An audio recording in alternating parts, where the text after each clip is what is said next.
Why do we exist?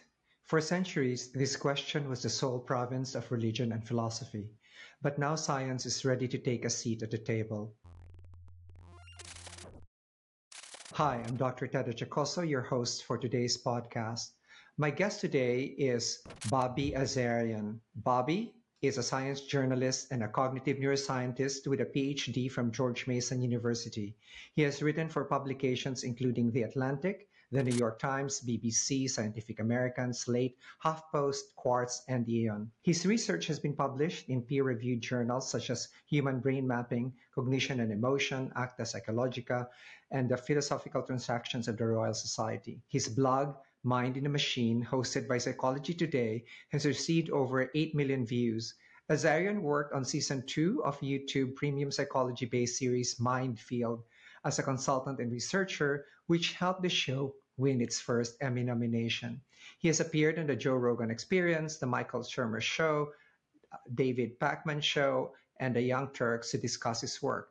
He is based in Arlington, Virginia. Today, Bobby helps us answer three $64 million questions, or should I say $64,000 questions. First, why is it difficult for conservatives to change their beliefs? Second, what is life, consciousness, self, and attention?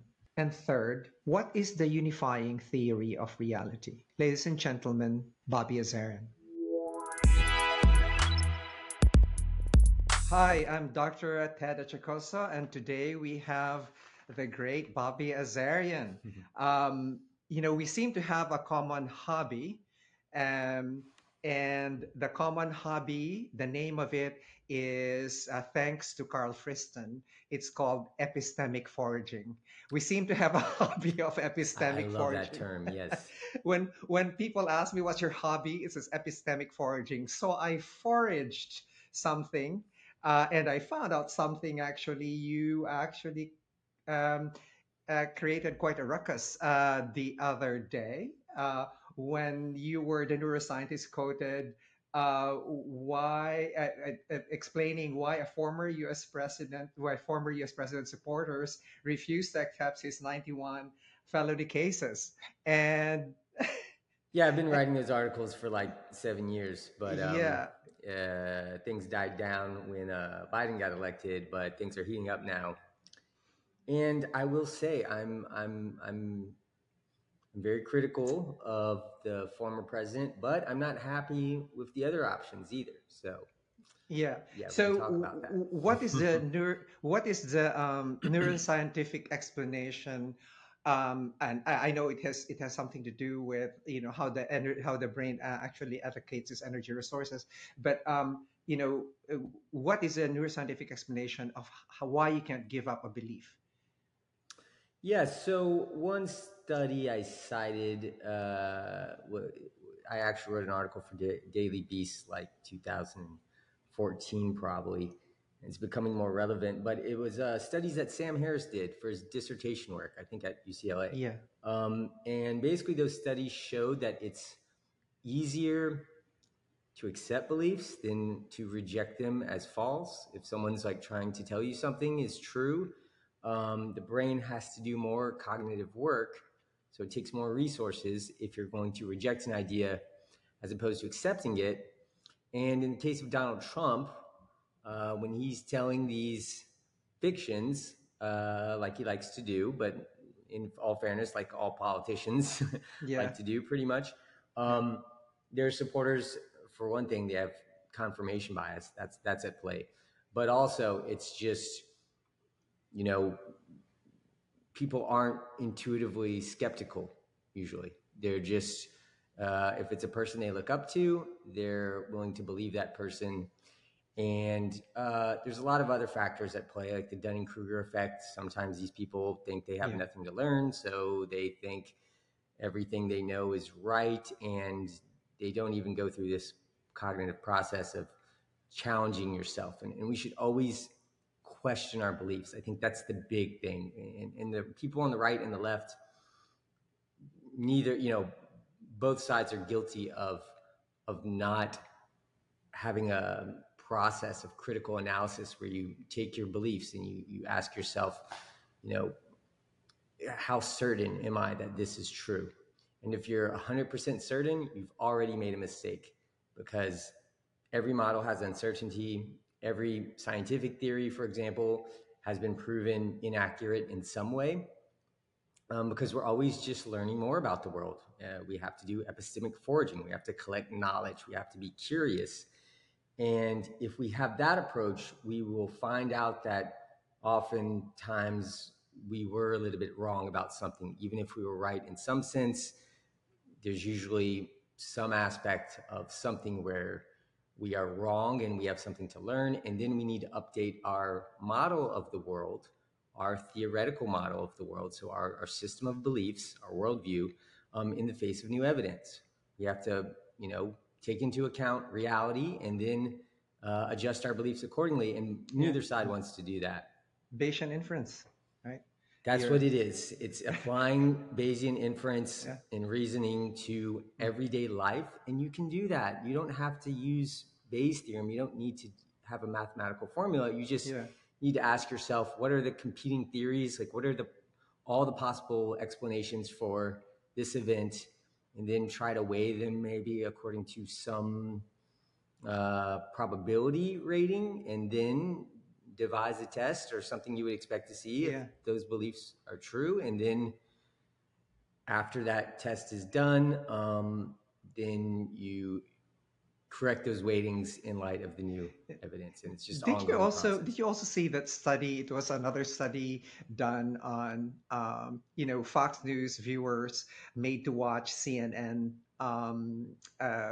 for a couple of weeks, I think, and then CNN viewers, made to watch Fox News for a couple of weeks, and then it was a study that came out probably 3 or 4 years ago, where they showed that whereas the Fox News people were actually, when they watched CNN, were able to question and change their beliefs. Though the people from CNN, they watch Fox News, did not change their beliefs whatsoever. It was very interesting.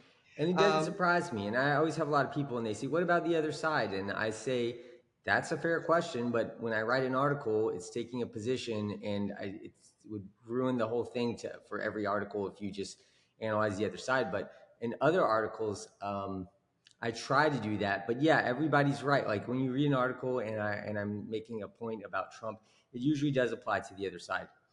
But I have come out with an article about Joe Biden's cognitive decline and why he might not be a great candidate. So I do try to be fair. I read a paper a while back on, I'm a neural network guy, basically, whose career was killed by Minsky, but because I have some beef with some of the things Minsky said about emergence being magic and stuff. But he was a brilliant guy. Minsky, no doubt. Unfortunately, was the one who reviewed my book, and kabam, there went my faculty stats and everything else.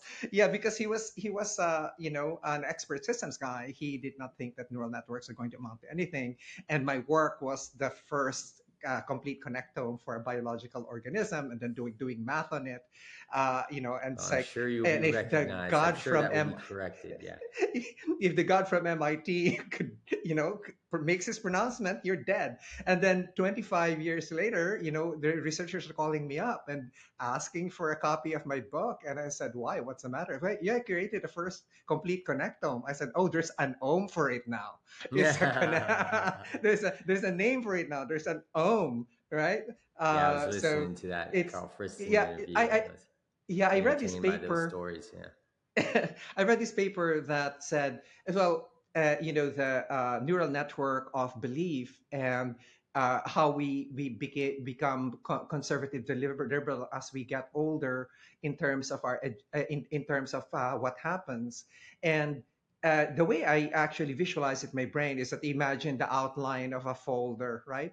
Of an envelope, rather, an outline of an envelope that you have to seal and send. So when you're growing up, that's closed, right, and hard and closed. And then with education, you're sent to school, etc.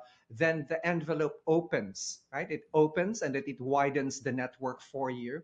And then as you get older and get more educated, then it actually gets this secondary harmonic recurrence and so on and so forth. And I thought that was a very good model for how education actually um, moves us from Cosa Nostra, just our stuff, right, into I have a responsibility not only to myself, my family, but to my community. And then you get to college and shit, I have responsibility to my society and to my country. And then if you take a psychedelic, especially, then you have a responsibility towards the world and the cosmos at large, right? Yes. So, so That's and where that I am. Yeah. yeah, and it's so much fun to see the rebus model of Robin Carhart Harris, for example, relaxed beliefs under psychedelics, right? When he wrote that paper, it's just like this is exactly what it does. It loosens, all of those things that are very tightly connected in there, even just for a bit, enough for you to carry something back when you're off your journey, right? I love that you bring that up because that's super important. So that whole belief thing that I was just talking about, questioning your beliefs, it doesn't really come easy if you have a rigid brain. So if you basically don't have well formed executive control, Yeah. you will have a harder time doing that exercise. So for some people, psychedelics like mushrooms or some sort of meditative process that similarly Mm. dissolves the ego and brings you to that critical point that you're talking about, um, that may be necessary for dissolving inaccurate belief structures quickly. Have you So taken psychedelics? well, growing up, just being a guy that is part of the music scene and stuff, like the art scene, like I had friends who would, do mushrooms, and I Mm. did it like 3 times, but small amounts. So I never did it enough to really have like a full Mm. blown experience. But one time, I was in the woods, and there were all these lightning bugs, fireflies, like Mhm. everywhere. It must have been like mating season. Like they were like thousands of them lighting up this strange, it was like this, in the middle of the forest, there was just this big circular field. It looked like a place like a UFO land or something. And so that was a very beautiful experience that I shared with some people. And, but I guess what I've experienced is just, certain flow states, especially Mhm. now that, like, for 10 years I don't drink at all. I don't Mhm. touch caffeine. I don't even eat chocolate because there's trace amounts of caffeine, like no stimulants or anything. So I'm very healthy in a sense. Well, yeah, I'm very healthy. I won't say in a sense. I do take like edibles sometimes, Mhm. cannabis edibles, and try to achieve flow states. And for Mhm. me, those states are psychedelic, and I listen to music. I watch films, like Everything Everywhere All at Once, movies like that, to kind of cultivate a psychedelic mental state. And that's what fuels my writing mostly. And, gives you me know, these cosmic goals that you talked about. That reminds me of like Michael Levin's like cognitive light cones, because that corresponds to like the yeah, agent's goals. yeah. And so as I wrap my head around more of the meta system that I'm a part of, like the whole global human network, and in some sense the cosmos, more um, more globally or universally, I do feel like my goal is no longer a personal goal. It's to kind of help facilitate life's long-term persistence. In fact, you said something about the fireflies, and each time someone says something like that, that's the awe, right? That you experience that is beyond you, and yet you feel one with it. My experience there was the opposite of a field of fireflies. Rather, while walking on my evening walk, I walk about 5 miles every day, and the it's firefly mating season, and then a firefly just landed on my wrist. You also had a firefly experience. Wow. Yeah, it just landed on my wrist, and it was feeling the feet and everything else, and just watching it. It was just like And I it was your wasn't buddy, there. right? Wasn't there. It's like I was just like one with everything else, and this firefly was just me also, right? And I Um, feel like, you know, you became, one with nature, but I also think that the firefly probably was looking for a kind of social connection. Like it knew you weren't a rock, probably. It knew that you were a living agent, I bet. So I bet it was vibing with you. Yeah, mosquitoes know I'm a living agent because happen to secrete the right pheromones for it to just bite me all the time. Well, I noticed that. I don't know if it has to do with darker complected people, but my wife is from Mexico and she's half Mayan, and they love her blood. Like Yeah, they will just well, go right past me, and like all 10 will just attack her. it's just interesting how the various things that we don't see really affect us, and they provide context to the experience, right? And one of your articles in was it June in Big Think was the universe may be one giant neural network. Can can Yes. can So you yeah, can you I'm explain this a interested to little see bit what you with think us? about it. Yeah. Yeah, because my question there is that if it's one giant neural context, a neural network, then what gives it context, right? Well, yeah. So I think thinking about context is always important. I guess I'm not fully clear on what you're asking because I'm not even fully clear on what the neural network paradigm is saying. I did write that article and I have been meeting with the scientists who put forth that theory. Like we had all of these group meetings and we discussed all of these topics. But really, what I found out about it is it was the same theory that's in my book. It's a theory of hierarchical emergence. So there is a neural network at the bottom level, but Vitaly Van Churen says it's not well defined. So I was like, what are the nodes? Are the nodes like at the Planck scale? And he's like, well, they're kind of like strings. You can't ask what are nodes. So there's no clarity on what the actual neural network is like fundamentally composed of.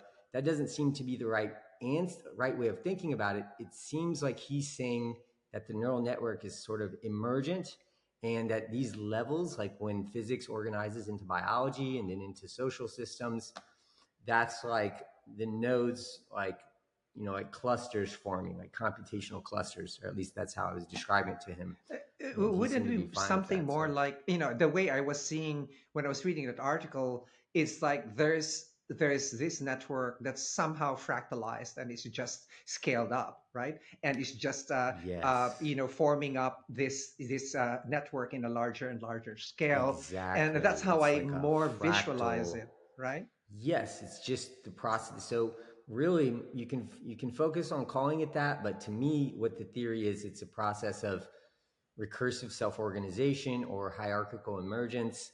So just reality is creative, and it's maybe this network, but yeah, the network is just like forming, like the nodes are like forming these groups or clusters, and those are self-organizing systems, and then those systems make copies of themselves and form other clusters. So it's really this fractal, self-similar structure of complex adaptive systems just arising. And so I think that's what the universe is. It's more like an oak seed developing into an oak tree, but much more extravagant. But it's this cosmic mind that starts out like the kind of seed of that is life, although the process goes all the way back to the Big Bang. If the Big Bang is the beginning for this universe, I know people are calling the Big Bang theory into question now. But yeah, the idea is just that we're completely thinking about the universe in the wrong way. All of the famous physicists like Brian Greene are thinking about it in the wrong way. It's not this static thing that reductionist theories explain, like in terms of fundamental particles, and then that's all we care about. It seems to be this creative universe. People have described it as one of becoming rather than being. So it's one that's constantly evolving, and you see these emergences. So you see these forms forming, you see agents with goals and purposes forming, and then making copies of themselves and making like, networks. So it seems that the human population has formed a network that's itself an intelligent organism, or maybe you can call it a brain, and the whole biosphere, all the ecosystems interconnected, would be the body of the organism or superorganism, and that we form something like a brain on top of it. So while this sees life as being important and humans as being important, you have to remember that everything's connected. Everything's part of one system. So there's no superior or inferior. It's kind of like everything's part of your body. And when you realize that, then like harming other people or other organisms, of course, we can't help but harm some of them, right now at least. But you see everything as part of you. Doesn't mean that you're going to be nice to everybody, because you also have to enforce fairness. Like, we have to do things to enforce fairness. We can't be forgiving. Like, everybody can't just not beep at someone who's cutting people off. Like, oh, let's forgive them. Let's be nice. Let's, have forgiveness in our heart. Like, you have to sometimes honk that horn, because it's a signal to someone that they need to change their behavior to be more synchronistic with the whole. And if you don't do that, you're in some ways doing a disservice to everyone, because you're not enforcing that global coherence.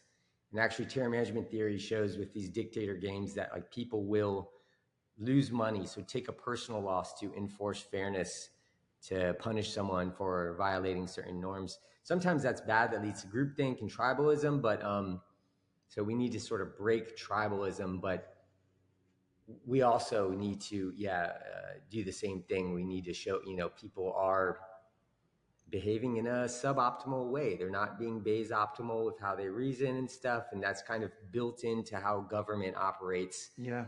And I think it's time for the scientists and philosophers and people who just think this stuff is cool to like have a voice and start being like, politics, like the system just has to change.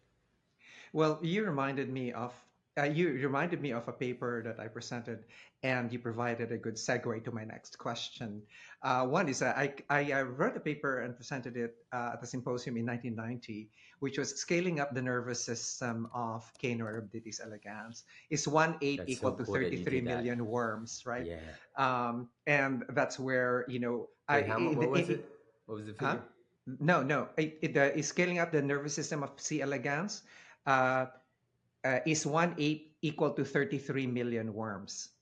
33 million worms. Okay. Yes, and because when I entered the lab of Dr. Yamamoto, the guy who started the whole medical informatics field, he said, "Well, is consciousness computable?" I said, "Yes." "Is beauty computable?" I said, "Yes." And he said, "In this lab, you only get to answer one question." Yeah. I should have chosen beauty and gotten funding. At that time in 1988, no one was funding consciousness studies, right? And No. and I said, "What are you doing for research?" I said, "I'm doing computational neurobiology." And it's like, "What's that?" And so even before the field computational neurobiology was formalized, we were doing that. That's And, very cool. and it's just like, plus, considering that your first book is, you know, uh, is basically just said, this is nothing. So it was really a difficult a road forward at the time. Christoph Koch and all these other people were younger than I was. They were younger Well, than I Crick was. wasn't, Yeah, yeah. But, Crick wasn't, and I think he was still alive at the time, right? and probably Edelman, people like Yeah, him. Gerald Edelman's neuroDarwinism was a source of his primary consciousness and secondary consciousness. I loved that stuff. Bright air, Yeah, brilliant me fire. too. I hope it comes back. I heard from someone that Carl Friston doesn't like talking about neuroDarwinism. So he's No, like he's I suppressing love the it. fact. I love the fact that he was I able love to Carl, say, so well, yeah. okay, it's a dog, his primary consciousness, right? And you're human. Here you have your primary consciousness, and your secondary consciousness. And it's when I read Kahneman, it's like the remembered self, right? And experiencing self, and it is just Yes. like I it's think just it like the maps on same to the one thing. and two. Yeah, it maps on to Yeah. the fast and slow. Yeah. Yeah, yeah. So anyway, you alluded to terror management theory, and actually you wrote about this a little bit. And there was an older article on how fear of death uh, the right makes people more right wing. And can you tell us about the hot sauce experiment? Yeah. That's really cool. Yeah, yeah, yeah. And so I will say that it doesn't always make people more right wing. It tends to, but sometimes it can make left wing people more extreme towards the left. So it really just depends. But with that article, I was kind of writing about it in the context of Trump just announced he was running for president, and a lot of people thought that was a joke, but I could see that there was a movement brewing and that he was really resonating. And to me, the main thing that I saw, because what I'd been covering before that was ISIS, all of the ISIS attacks. Um, and so I saw that there was existential fear created by the ISIS attacks because, we can't really remember how we felt now. But back then, it was super scary because we didn't know if we were going to go to the mall and there was going to be some bomb or something. We didn't know. And there was a lot of those attacks happening. And of course, after 9/11, that was a while back, but people were reminded of that. And then anybody in any sort of big building, like, everybody was scared. And so I think that was kind of the main thing that allowed for this Donald Trump kind of nationalist movement. And Donald Trump, it wasn't just that. Donald Trump was, running on an anti-establishment message, and that's why he's going to do really well again, because people are sick of like the status quo. And Bernie Sanders was speaking to that too, and he was super popular, and the Democrats did what they had to do to defeat him, which was pretty unfair if you look at how they did it. But yeah, so then you asked the question about the hot sauce study. So the hot sauce study, yeah, that was pretty entertaining. Basically, terror management theory shows that if someone is perceived as a threat to you, but it doesn't have to be a physical threat. It can be just a threat to your worldview. So the person could just say disparaging comments about, Joe Biden or Donald Trump or conservatives or liberals. Like, all they have to do is like threaten your worldview. And that's what the study showed. It had people making those kind of disparaging comments about your ideology. And then they were asked, those people who had those comments made about them, how much hot sauce they would allocate to that person. That person would have to eat like a little bit or a lot of very hot sauce. Probably not too hot because of ethical issues, IRBs and stuff. But yeah, they had found that people who disparaged their political views were given more hot sauce. So we try to hurt people. We try to physically harm people who threaten our worldview. Really what it shows is anytime there's a worldview threat, so especially when there's we're fearful for whatever reason, the pandemic, if there's a context of fear or threat that's lingering, Right. then we will be way more sensitive to these worldview threats. So if someone says, I don't like, or just a Black Lives Matter sticker could be, if you're, not a liberal, that sticker could be enough to trigger you if someone cuts you off or almost doesn't even cut, just a little bit and, doesn't show their blinker and they have a sticker. It could be MAGA if you're left wing. It could be, something like, BLM if you're right wing. And if there's a threatening context, if you're Yeah. if it's polarized times, you will be more likely to lose your temper and potentially do something. And so this theory, terror management theory, and I've tried to apply it more broadly to like evolution and Yes. take into account consciousness, and that's going to be in my next book that I'm working on. you will see human behaviors pretty easy to understand in a lot of ways. You will see this flip get switched where people go from the automatic, the reflexive mind to the automatic mind, and then they're just more readily lose their temper, for example. Well, I wonder, as you know, I'm as a hormone guy, I wonder if we just sprayed them with oxytocin first, Oxytocin. and then see whether or not they will still apply the same amount of hot sauce, right? But the oxytocin studies are more for cheating. That's the studies that they did were more for cheating or giving you the amount of investments or in their game playing where there's equality, right? I But I think it would wonder have whether or the not same it will. effects, because that's essentially what I'm trying to show, that there's this switch that gets flipped. Basically, there's the sympathetic and the parasympathetic, the resting state and the Yeah, fight or flight state, and that yeah, those correspond to basically Kahneman's system 1 and 2, like fast and yeah, slow, or yeah. automatic and reflective, or kind of like subconscious and conscious. And basically that flip gets switched by worldview threats. So if something triggers triggers you because it's threatened your worldview, you will go from the resting state to an anxious threatening state, and your behavior will change. You'll see a behavioral change, and you won't Hmm. be acting with your reflexive mind. You'll be more just like your programmed sort of behavior, and you won't regulate yourself. You might say something that if someone was filming it, Hmm. you might be embarrassed about how you behaved because you're not engaging your reflexive mind. So one thing is people have to cultivate this sort of executive control muscle, this effortful control or cognitive control kind of meta mind. And that's what's going to save us. Like that, like if everyone cultivates that meta mind, we can stop our instincts when we start to behave in a way that's not in line with our long-term goals, I would say. I actually have um, a joke. It's actually not much of a joke, but it's funny. Which is my advice to men. If you find yourself getting extremely angry, get an erection because erection is parasympathetic. So, Oh my God, that's awesome. That's so, hilarious. ejaculation is sympathetic, but erection, that's parasympathetic. Just go get an erection, you'll be fine. Yeah, So, so if you have road rage, there's a show Beef. I don't know if you've seen Beef. It is the best show ever. It's about oh all this. yes, yes, yes, yes. And I they began actually, the it. end, there's a psychedelic moment, there's a learning moment at the end that's perfectly in line with everything we've said.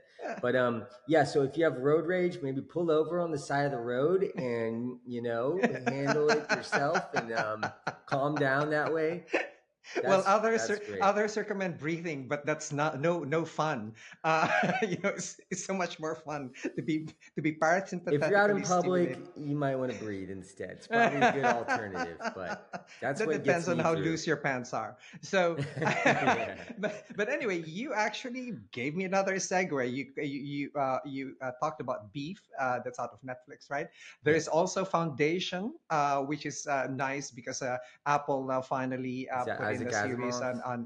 on Asimov, right? And I Yeah. read that trilogy and. In one of your lectures, see, I studied you, Bobby. In one of That your I'm so honored that the guy that made the first connectome, even though it wasn't called that, the C. elegans neural circuitry database. database. Yeah, yeah. See, it does have a good ring to it. I remembered it.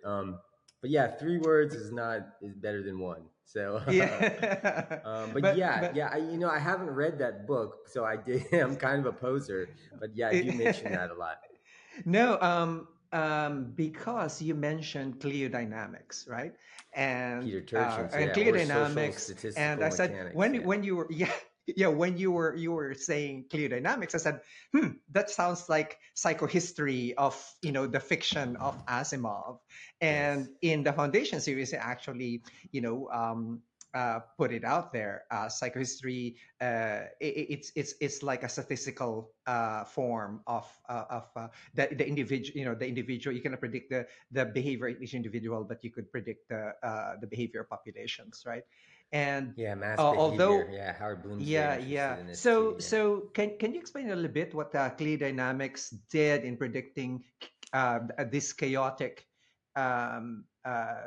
this chaotic era that we have? Yeah, I don't know much about it. I can tell you a little bit about it, but I can tell you more about what I think we can predict, like new ways to Oh, do sure. social statistical mechanics that could be part of Cleodynamics, but maybe goes beyond.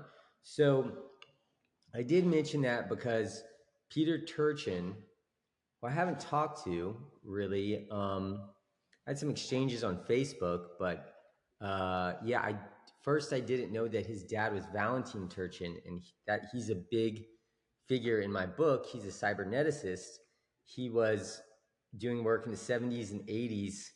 Like, he wrote this amazing book. I think it was like 1969 or something that it got published, and it actually had neural networks. Like, they weren't called neural networks, but there were these, you know, hierarchical models. And yeah, if you read the book, it's called The Phenomenon of Science. It's kind of a play on words on Teilhard de Chardin's The Phenomenon of Man, which is also a great Hmm. book that influenced my book. But this one basically takes that idea of this global consciousness emerging in noosphere, and then more largely life spreading throughout the cosmos and potentially forming like a cosmic mind. But it was all based on like a cybernetics model. So it was very mathematical. And yeah, it's a great book, but it was going to be released in Russia. And he wrote, I think, Russia's first like programming language he invented. But this went kind of against with the government, like the government's ideology. And he actually had to flee to the US. And then like he went to Princeton, I think, and they released it, but like no one here knew who he was really. So yeah, it's free online. Um, but anyway, basically, you know, Turchin's model and the model in my book, like this idea of, you know, kind of meta systems emerging, systems coming together to make larger systems in this cosmic evolutionary Hmm. process, that creates a sort of predictability to life's Hmm. progress and human progress, because it says we're forming these collectives and that we're forming something like a global brain, and that creates something like a global mind. So that right there gives you some predictive power, because you're like, okay, we're forming these networks, and these networks are similar to the same kind of complex adaptive systems at lower levels. So a society will be similar to an organism in its dynamics, or a brain. And so his son, Peter Turchin, looks at these historical patterns. And Cleodynamics is his name for this study of historical patterns. So I'm not sure how much he uses like complex system science, Hmm. or if he's just really looking at patterns. And because you can look at the historical patterns, but what's different about what I'm proposing is those historical patterns, you might be able to, you know, predict certain things the way they're trying to predict the stock market. But if you take the whole theory into account, then there's events like the emergence of a global mind, which Hmm. aren't in the history Hmm. in the same way. So I'm saying that we could use this to predict stock market, like crypto prices. Everything is somehow mapped onto this hierarchical self-organization process. And so there's a lot of things, you know, there's a lot of unpredictability and uncertainty with life. Like Stuart Kaufman has pointed out that the evolution of the biosphere is not perfectly predictable. And he talks about these, you know, the adjacent possible, like life Yes. is just, but what I'm saying, I'm a lifelong Kaufman fan, man. I love Kaufman, but I think he's making too big of a deal. He's trying to prove that biology, that, you know, you can have free will and agency because it's not Mm, predictable. And I think that's great. But at the same time, this expansion of life into the adjacent possible, there is like mm, a series of attractors that can be, you know, understood and outlined. And so that there is this amount of predictability, which is good. It says, you know, the future is not set in stone, but we can mm, kind of see where we're going, and we can course correct when we're getting off track. So I think we can do things like, for example, let's say I want to predict you, Ted, your behavior, or like how you're going to vote. What I would try to do is I would look at all of the people that you're connected through on social mhm. media. Let's say I look at your Right. Instagram, and then I see the people that you follow and interact with most. And then I Mhm. weight the people that you interact with. I create like a network for like you, and I make you like Ted is like a community of minds. So I model you as a network of agents, and those are the people that you follow. And then if I know how they will respond to a certain event, if I know their political leanings, then with some statistical certainty, I will be able to predict what you are likely to do based on who you follow. It's not Yeah. perfect, but Well, I well, think that isn't that like close to the saying, "Tell me who your five closest friends are, and I'll tell you who you are." Kind of, yep. right? Right. Yep, just doing it more thoroughly and looking at who you interact with most and who you follow in politics and stuff. And I imagine there's lots of ways to model agents that you know um, we would try to make a system of beliefs for you, and then we would try to understand by your belief system.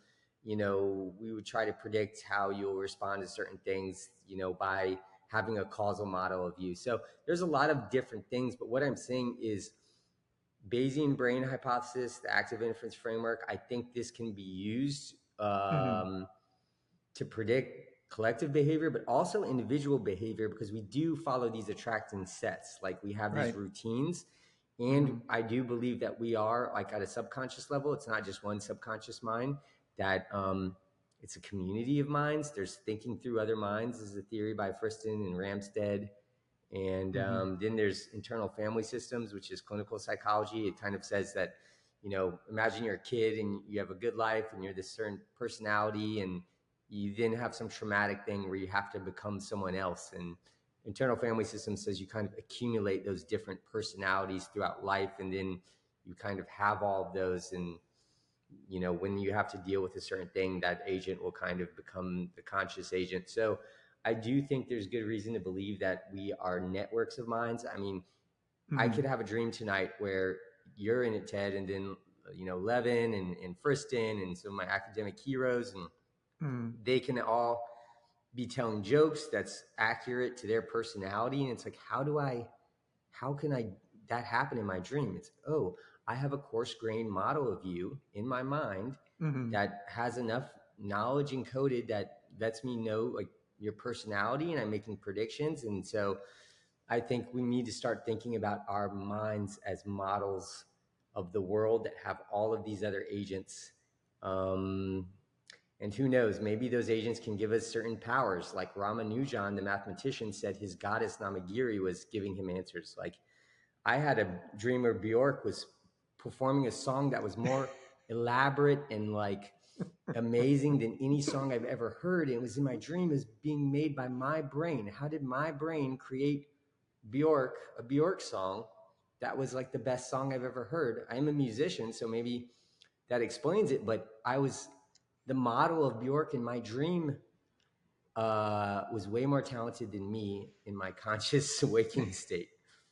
Well, that's also added to that is psychedelic induced psychoplastogenesis, right? Newer connections Oh, I and never heard that term. What's that term? psychoplastogens. Yeah, Psychoplastogenesis. and there's a term called psychoplastogenesis, right? Because the term neuroplasticity is very limiting, right? Okay. So they have neurogenesis, neuroplasticity, but there are psychoplastogens where on the collective, it includes neurogenesis, it includes just the modification of connections like ketamine dust, like within 6 hours you grow new dendrites and so on. This is, I have a special interest as a pharmacologist in psychotropic agents, both natural and synthetic. And, I think the better overarching term rather than psychedelics that makes it more acceptable or palatable to the public who basically have an aversion towards the term psychedelic because of its history would be a psychoplastogen, right? Okay, So I it like makes that. Yeah, I'm gonna have to yeah, interview you on my channel because on my channel Road to Omega, I'll have you and a few other psychedelics experts come on because I oh, be love this happy stuff to. too. I I'd be absolutely love happy it, to. and it would be a bigger focus for me if I wasn't so focused on the other stuff. But at some point, you know, I, Yeah. I've always been really interested in. I actually booked Robin Carhart Harris for a Minefield episode with Vsauce. There was a YouTube Hmm. premium series that got an Emmy nomination the year I worked for it. But I sent Michael Stevens Vsauce to Peru to do Hmm. ayahuasca, And then I Mm, got the neuroscientist Robin Carhart Harris to like do all of these different, neural and psychological tests, and it's online somewhere. It has fantastic. like 10 million views or something. Yeah. Well, when I was 50, as a pharmacologist, I took the classic ayahuasca, and I said, this is awful because of all the, I was vomiting terribly, as it's so I hard hear to you bring anything vomiting. back. Yeah, And it's going so out both ends. I Yeah. developed a protocol called pharmahuasca, and that's what I'm Pharmaceuticals. known for now. My friends call it achahuasca after my last name. But yeah, I developed a protocol for it so you could be introduced gently into the methyltryptamine effects and so on in a Wow. country, not the United States, of course. Um, Yeah. but Well, maybe yes, soon. Yeah. it took me a couple of years to perfect the protocol, but we have it down in terms of having a clean experience.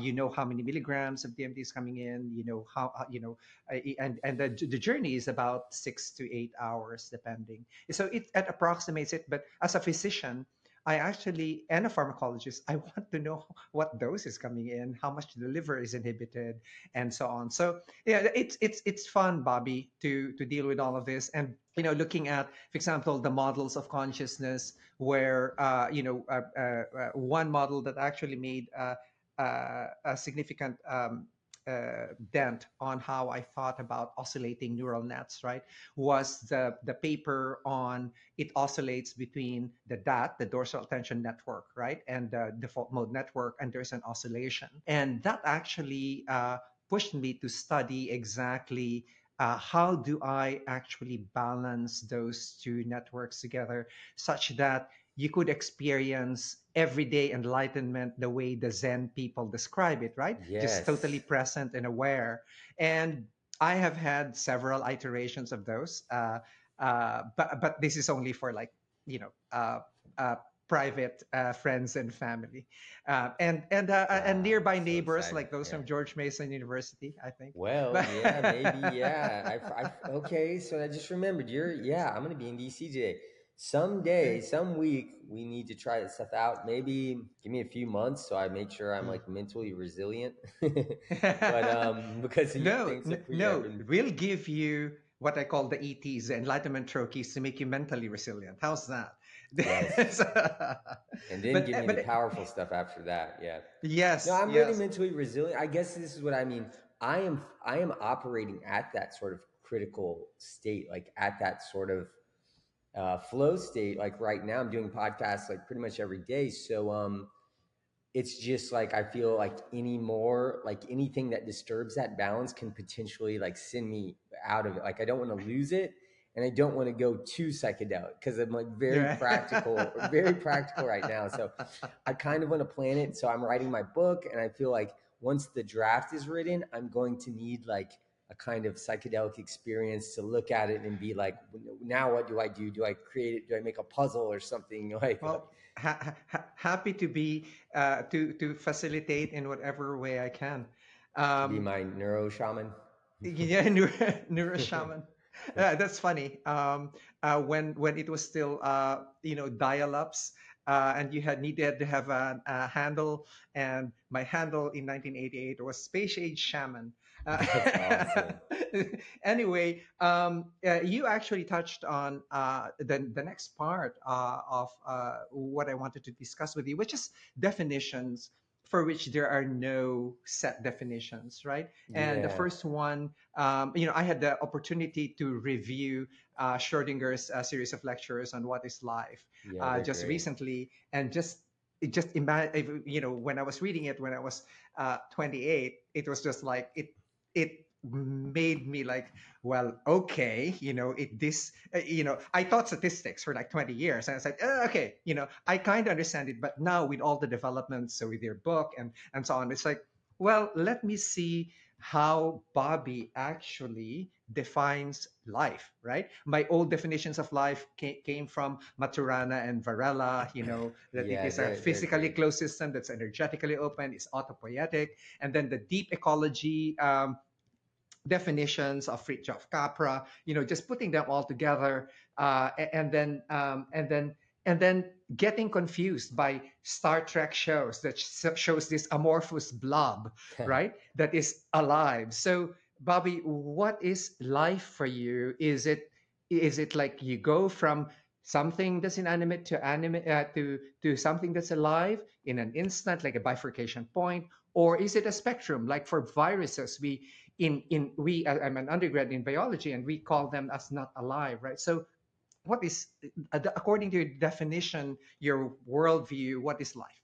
Yeah, there are some physicists who study life, so kind of in the vein of Schrodinger, and they have some similar versions because they kind of influence each other. So the people who influenced me were at George Mason. It was basically Harold Morowitz and Hmm. Eric Smith, and they were external Santa Fe Institute kind of stars, not just people. They were like stars. And Eric Smith, Harold passed away. He was like 80, 86 or something, but Eric is still doing origin of life research work right now, and I think he might be at Georgia State now. He was at the Tokyo Life Institute for a long time after Mason, and still gives talks at Santa Fe.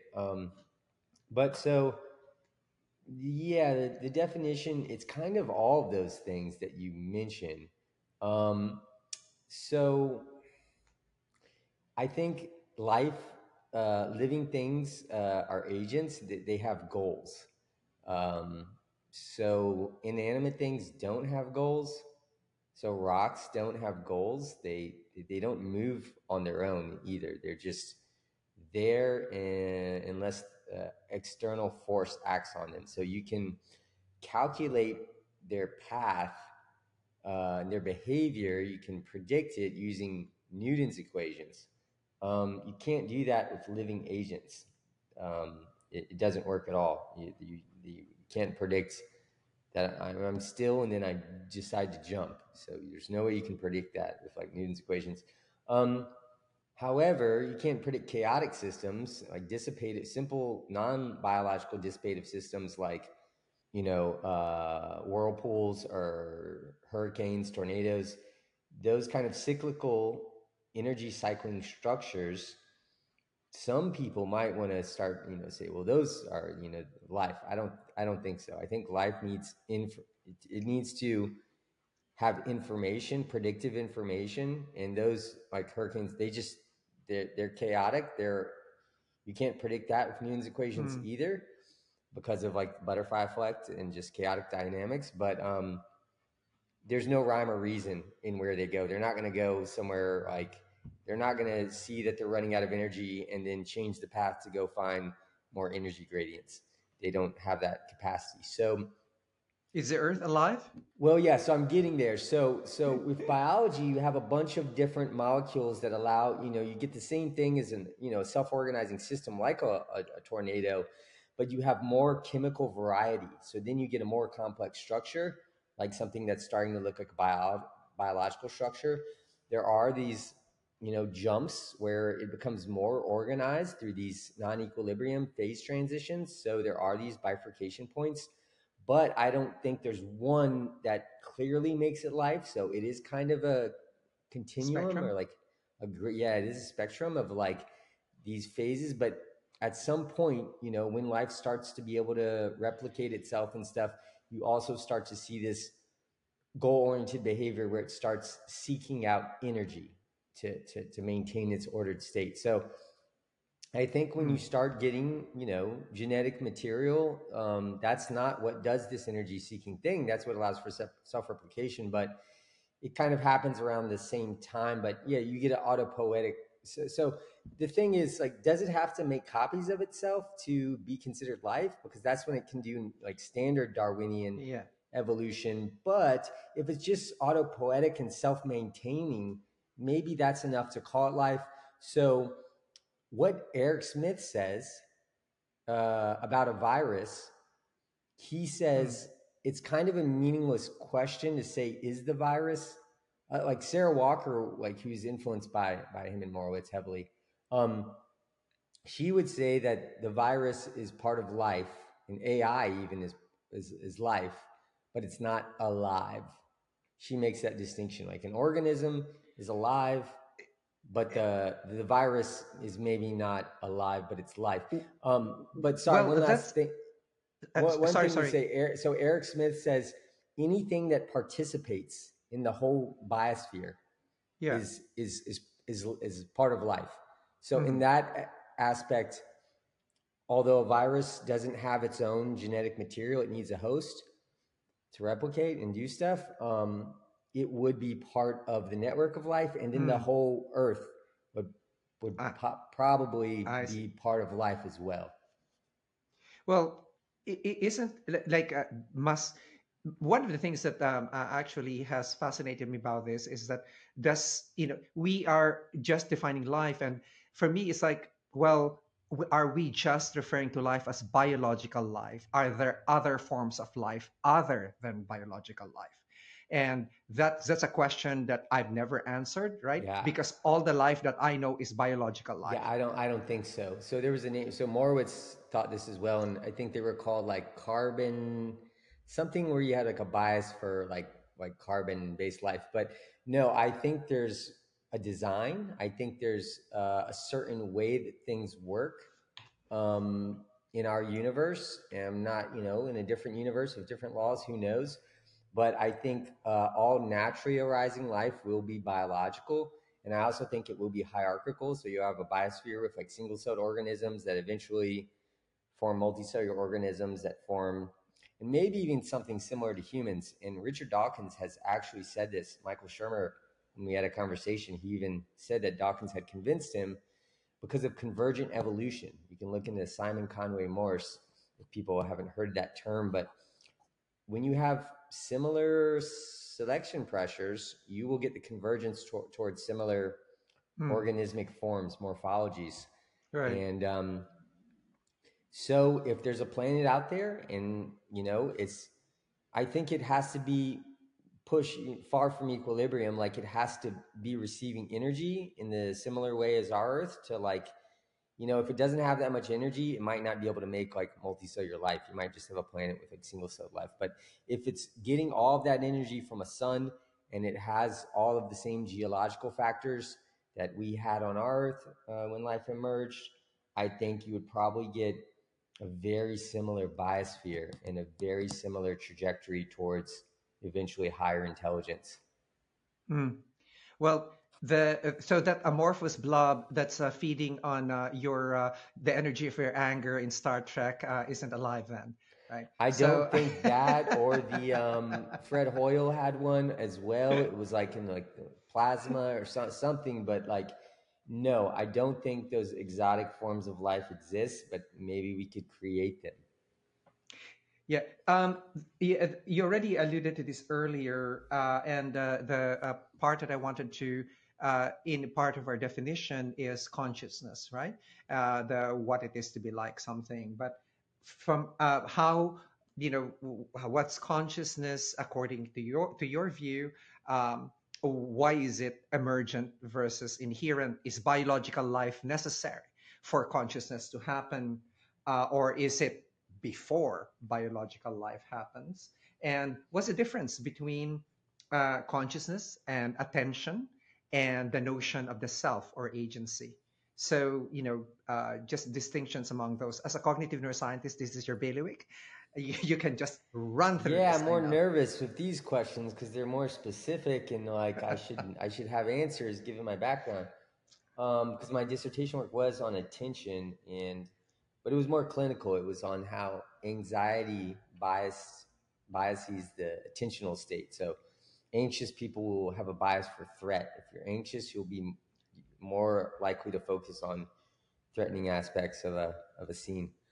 Um, Yeah, what can go wrong, right? yeah, yeah, and it's just it's crazy because if you have it, you don't realize it because you don't know what your attentional focus, you don't know what's biasing it, so you just think you're just looking at it what everybody else looks at. But yeah, you will definitely be focusing on more threat, and then that will lead to rumination. Like that will lead to more threatening trains of thought or anxious trains of thought. So yeah, that's something to keep in mind while we talk about consciousness, because it's very abstract and theoretical. And neuroscientists said they, for a long time, we just weren't supposed to talk about this, consciousness. It was just seemed like, Well, you talk to me. I'm unfunded, remember? and that's great. I have a friend who was very passionate about consciousness. He's a brilliant guy. And maybe this has changed recently because of all that AI stuff. But he got a tenure track position, and he was like, I'm not interested in consciousness anymore. It's not like, I prefer to just leave it out of like everything, like all of our discussions about like attention and cognition. And I'm like, no, that's the system. Like that's the everything bad about the system. Yeah. Like, and it's terrible because it's like you're becoming part of that. Like you got to that level, and then like you have to become that no. So Yeah. You stick what your the neck out AI, and you don't get funded, right? yeah, I guess, it's so scary. It's like, it is brainwashing because they're like, be this kind of person or we'll take away your funding and we'll call you a kook. But the great thing about ChatGPT is like the world wants to know now, like, are these things conscious? Like, what is consciousness? Like, how do our brains do it? And are these machines capable of doing it? Like, it's probably the most, everybody who does the ChatGPT like wonders, like, is it intelligent? Yeah. And Or we as don't have a Sam good theory Harris, for that. Sam Harris says, is the self just another arising in consciousness? So, Yeah, I'm going against that whole thing that the self is illusory. Big Think came out with an article about Eastern philosophy and saying that, mm, and that science agrees. And now I write for Big Think, so I'm doing the opposite article. And mm-hmm, actually, science says that the self is real, because a lot of new science does argue that. People don't know that. And that's going to be released. I think it's a collaboration between Big Think and the Templeton Foundation mm, for the Well. I think it's a blog. It's called the Well or something. But basically, okay. So let's start with consciousness. mm-hmm, I don't even think, when you said that, I think it's emergent and not intrinsic, and I'm not sure what you call my stance. So this is what I mean by this. I believe that it emerges, like they're like, probably not even with life, probably with animals, like organisms with brains. And then I think it emerges from self-modeling. And I think before that, like, definitely, like, let's say atoms. I don't think they're conscious. I don't think there's an experience that they're having, a conscious experience with a point of view. I don't think there's any point of view. So that's kind of how neuroscientists started defining consciousness, taken from the philosophers. So kind of Thomas Nagel and John Searle, is that, what is it like, mostly Nagel, what is it like to be a bat was a popular mm, essay. But so consciousness means there's a, what is it like? There's an experience, but really that's saying there's an I. It's saying there's a perspective. Someone's having an experience, something. Kind of goes back to Descartes, like, I think, therefore I am. Like, there's actually an experience. is that one and the same? Consciousness and self, which is the I, is that one and the same? Well, people try to say the I is an illusion, so it gets tricky. But when you say consciousness is what is it like to be something, you are implying that there's a perspective, that Mm, there's a subjective perspective. And so I think that anything that has a subjective perspective deserves to be called a self. And I'm going to explain what I think a self is after that. But mm, before we get into the structure of the self, which I think is an informational structure that emerges from recurrent feedback loops in the brain. So I think there's a very clear neural correlate to the self. Um, and I wrote an article about this for that website called Noema. That's called "The Mind is More Than a Machine," and it's kind of a Hofstadter Godelian argument about how the consciousness emerges from self-reference, mm-hmm, specifically self-modeling. So I argue that consciousness emerges from a system that models the world and then models itself. And then that's when a point of view emerges and the light sort of comes on. Um, Maybe it happens with single-celled organisms. I don't know, but that's what I believe, that it's with animal organisms with brains. But so I do believe it's emergent, but here's my point. I believe that it was preordained, and that's kind of a strong word, destiny. Ray Kurzweil uses that word, but I'll give a more scientific word, but it might be confusing. I would say determined, even though I believe there's indeterminism, such that we can have true agency and free will. There's a lot of indeterminism in the causal dynamics of reality, I will argue. That there's a global determinism, that these series of attractors emerges because there's this process of recursive self-organization or hierarchical emergence that creates life and consciousness. So your question is it emergent or intrinsic? I'm saying it emerges, but it was always going to. So it was fundamentally built into the nature of the cosmos, and in some ways it was its whole purpose. Yeah, I use the term inherent because it sounded more euphonious, emergent versus inherent. So I'm trying to say that it's both, that it's inherent in the dynamics, the evolutionary dynamics, but it comes up a little bit later. It's not there from the beginning, but it was always coming. It was inevitable. And so in that sense, I think and then when you realize that, then the actual intelligence of the fine tuning in some sense becomes a sort of consciousness. Right. So then I'm probably aligned with Hoffman and Kastrup. I need to talk to them to fully find out. But so what I'm saying is that there's a kind of intelligence that I would call mind that's computational, but that the actual point of view, subjective experience, beings with that don't come until later.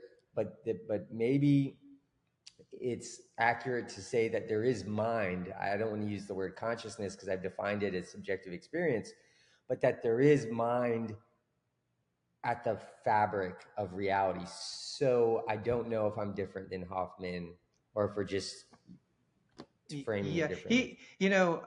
When I was doing my experiments in the lab, I had a very lofty project where I said, well, okay, now if I remove, so here's the connectome. Now, if you remove the circuit that feeds, the circuit that mates, the circuit that moves, that does the locomotion, I left with a circuit that says, now I feed, now I mate, now I move.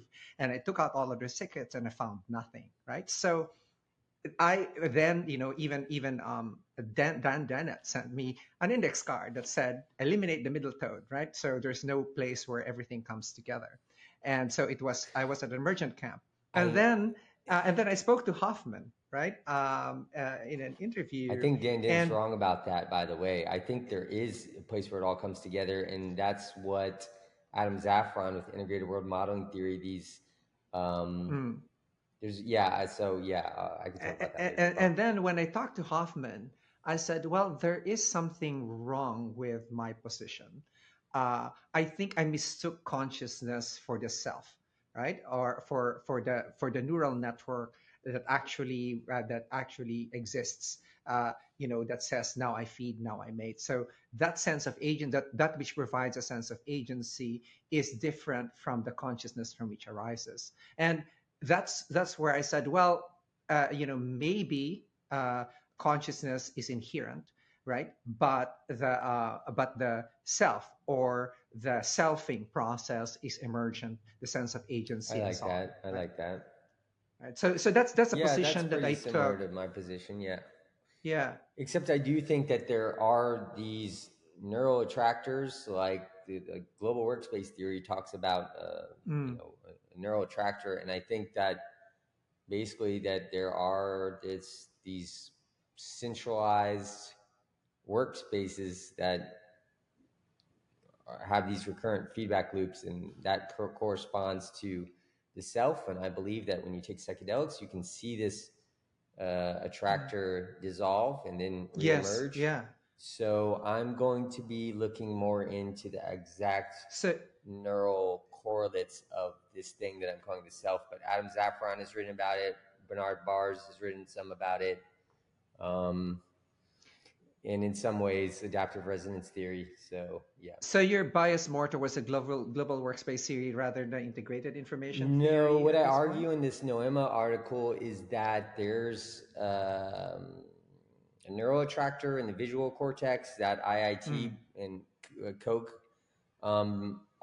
basically argue that that's the neural correlate of consciousness. But what I and Adam Zaffron are arguing is that that is phenomenal consciousness. So that's very basic. Like, what is it like subjective experience? And that global workspace theory, this more like frontal neural attractor, is what Ned Block calls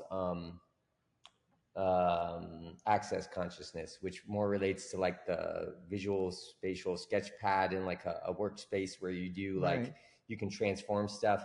So I think that's the higher mind. That's more of Mm-hmm. like, I guess, the self or the ego, and then when that dissolves, you just have the phenomenal consciousness, which is more, you feel more interconnected, and it's just raw experience. It's not really reflective or self-reflective.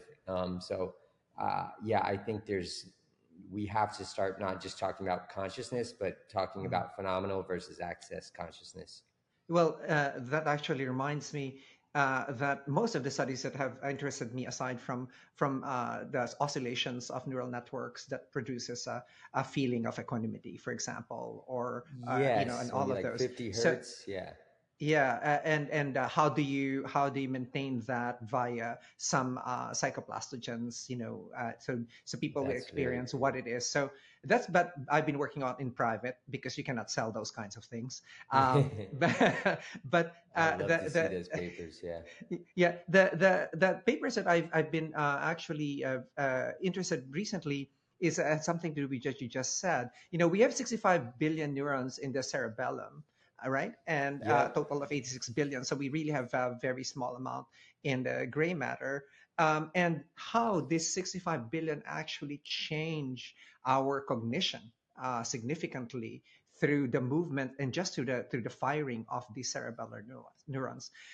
And for me, that was more of if for me, it's like you suspect because there's a lot of neurons there and they're older evolutionarily, right? For it to have an effect on the way you see things.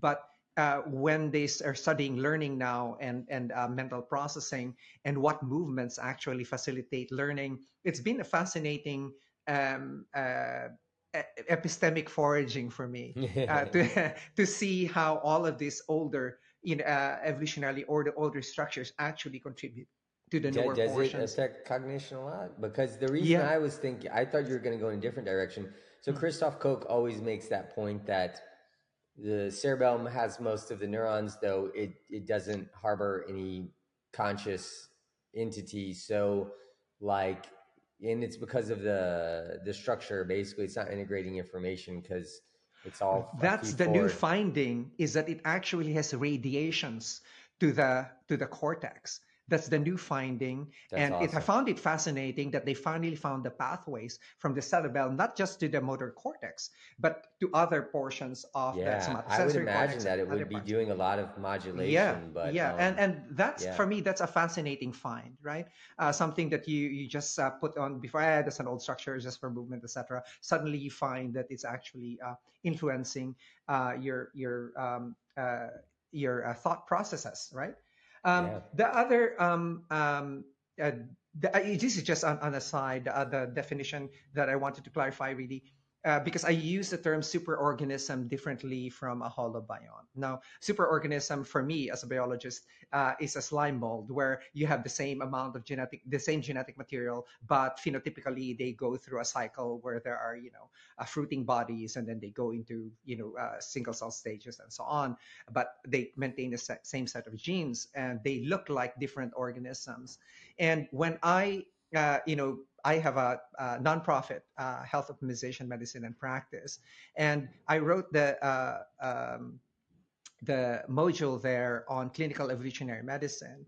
And there I use the term, we are actually a holobiont, because, for Perlin Margulis, where, we have endosymbionts like the mitochondria, which are, of course, circular bacteria with a circular DNA inside our bodies. Uh, and and then we have exosymbionts, which are for example, the gut microbiota, which is like 2.2 kilos. It's a postnatal organ. It has a bidirectional communication with our brains, right? And don't ask me why I know this. I'm lecturing on this next month, but Yeah, I was just talking about that the other day. Yeah, yeah. because yeah, it's So wild. I mean, that we yeah, didn't know we're about this stuff, like, a yeah. decade or two ago, and it's like, yeah, Yeah, so I call ourselves a holobiont because we're an ecosystem of cells, right? So in fact, that's the basis for why I started health optimization medicine. It's like, why don't we take care of the fundamental cells that are in there? and the organs will Yeah, take we care don't of think of themselves. ourselves as collectives. That's one Yeah, thing that I try to stress. Michael Levin also says this a lot, but like every system is a collective, you know? right. Right, and people seem to get shocked that you are a collective, right? Yeah. But for me, it's also there's also the development of science and technology, right? Before we could only see through the heart, the brain, etc., but now we could actually see inside the cell. Yeah. So now that we can see in the cell, we could detect what's going on in the cell. Why the hell don't we take care of the cell from the inside, right? And then all the other layers that are above it that form organs will take care of themselves. And now the last definition that I wanted you to give was, what's the omega point? Okay, this is good. So this kind of also relates to what you were just saying about a superorganism. So I guess, you know, this is kind of an abstract point to end on, but it's really it's a good segue into the theory that I'm going to be talking about Yeah. in the future. And part of that is called game theory of mind, which kind of Mm, combines game theory and theory of mind. But yeah, I won't go into that here, but I will say that it's a kind of a theory of language, or it explains some things about how we use language, and then kind of instructs us on like maybe how to use it differently. So by that I mean, when you okay, so there's this process of recursive self-organization. By that I mean things come together and make a group, and in that group becomes its own sort of single thing. So we just talked about, single-celled organisms. I think amoebas come together and form a slime mold. So you have this multicellular organism that acts as a single organism, um, but it's made of all these, previously individual organisms, and it can solve all these problems, like the traveling salesman problem. So mm, it acts as an agent with a goal, hmm. and we're multicellular organisms, and we think of ourselves as individual things, but as you said, we are networks of, the brain is 80 billion cells. I can't remember the body. It's like a trillion. It's something. It's over a trillion cells. It's some insane number. Um, and so then we form communities, and you can see like an ant colony, how the ant colony behaves as a single organism. You can also see videos of them like crossing streams by Mm, making a bridge from their body, so they really look like this just or like larger organism like moving around. And you can look at ecosystems, and you can look at nations as acting like individual agents. And the theories that we have for consciousness, for living systems, like the free energy principle and IIT, these systems apply to collectives of humans, and mm, it shows that they have dynamics that act. When we're in groups, we act like single agents. Like mm, corporations are agents, countries are agents. So when you realize that there's this sort of relativity where all the things that we think of as single things are actually multiple things, then you start to see how you can call like many organisms working together a superorganism or a meta-organism. And people might have different reasons for using one over the other. Maybe they're like, well, if it's a superorganism and it's technically an organism, then it should be able to make copies of itself. It should be able to reproduce, and then that thing can evolve through Darwinian evolution if there's copies and they compete. But then you have the question of like, okay, let's say a city like Manhattan, let's say it gets really popular, and then someone wants to make another Manhattan on the world, on the other side of the world, and it becomes Tokyo. I have no idea how those cities, and what cities have actually been models for newer cities. But the point is that happens. That's a sort of reproduction. If we start to terraform Mars, and when we do it as the beings we are now, we're going to have to put plant life on Mars. We're going to have to create a biosphere. It's going to be like this biosphere replicating, except there's going to be variation because it's going to be a different planet with some different properties. So if these cultures compete, that's Darwinian evolution. So when you realize this sort of hierarchical structure to things where the same patterns getting repeated, then you don't get so hung up on debating for a century whether the biosphere is a superorganism or not. You just realize it's a complex adaptive system. It has these properties. Then you guys can decide, fight about definitions and figuring out what the term is. But the important thing is realizing that these patterns exist at these higher levels. They're like scale invariant. And so we do So need a it's the language of patterns that are replicating then. It's the patterns that are replicating in ways, but yeah, I feel like, that could be reductionist to say it's the patterns. Someone might go, well, it's the minds. It's the conscious minds that are really the important thing that replicate. So it's like, I don't even want to get into like a trap. Let's go back, because I've been thinking about this. I said, what's actually replicating? What's actually replicating is energy patterns, right? Because you require energy to stay out of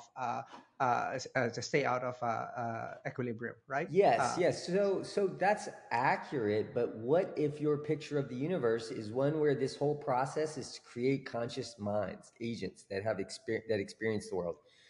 Then you might think, okay, that's a good low level like explanation. It's a good, physical explanation. But I think it's just as, legitimate to be like, well, what's being created are agents, like things that can experience the world, like minds.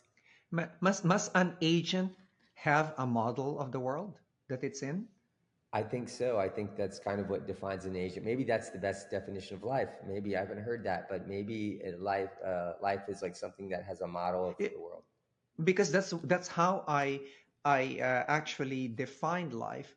That's is great. That to have a model of the world, I love right? That. That's simple. That might be the best I've heard. Thank you. Can we be co-creators of that? Can you give me sure, absolutely. And for me, it's like even a simple, a cell, right?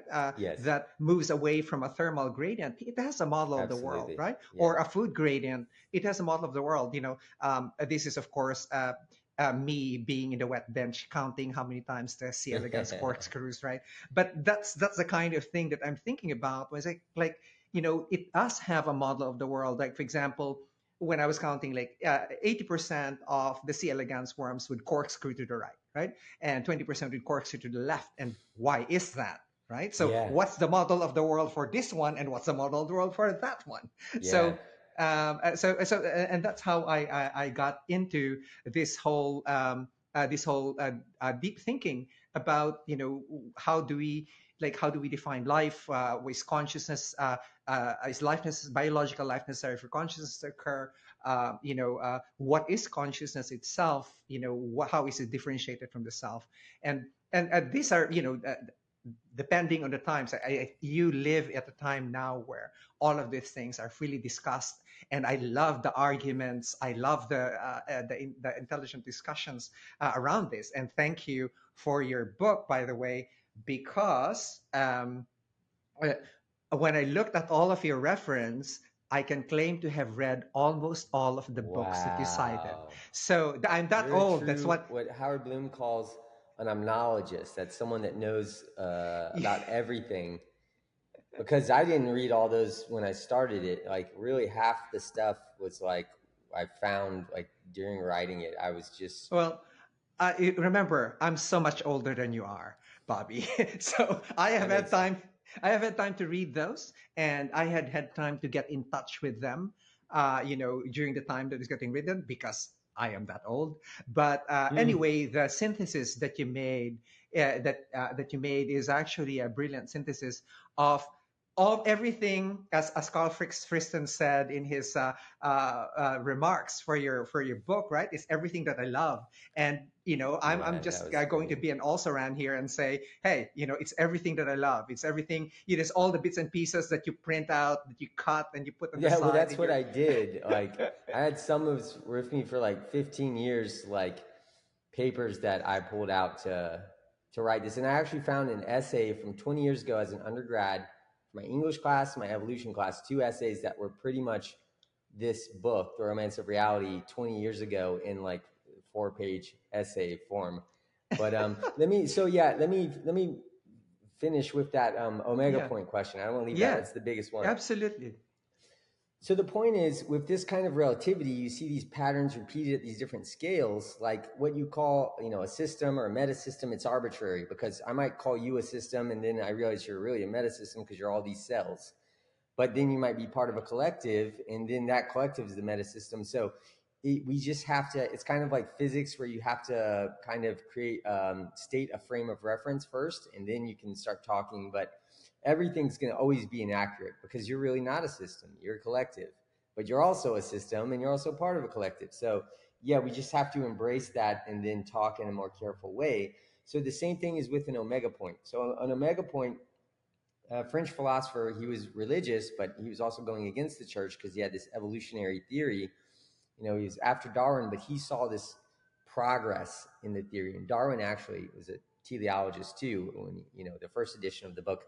And so Teilhard de Chardin saw this leading to basically humans forming one collective conscious mind that he called the noosphere.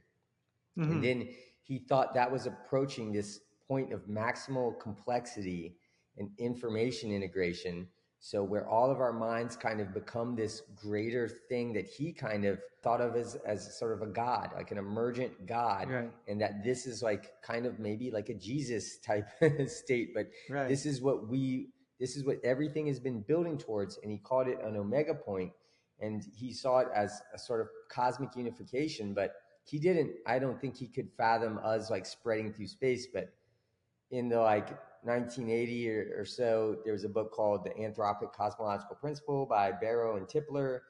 And actually, John Wheeler wrote the foreword for it. He was like part of making this book get written. But it said that life is, the laws and constants are fine-tuned such that life is going to spread and transform the whole universe into this conscious mind. Well, it was based on a closed model of the universe where there's a big crunch. So that's not really important, though. You could have a similar omega point with an open universe model. And Ray Kurzweil really thinks that, the universe, he has diagrams in his book, The Singularity is Near, that where life spreads and then the universe wakes up.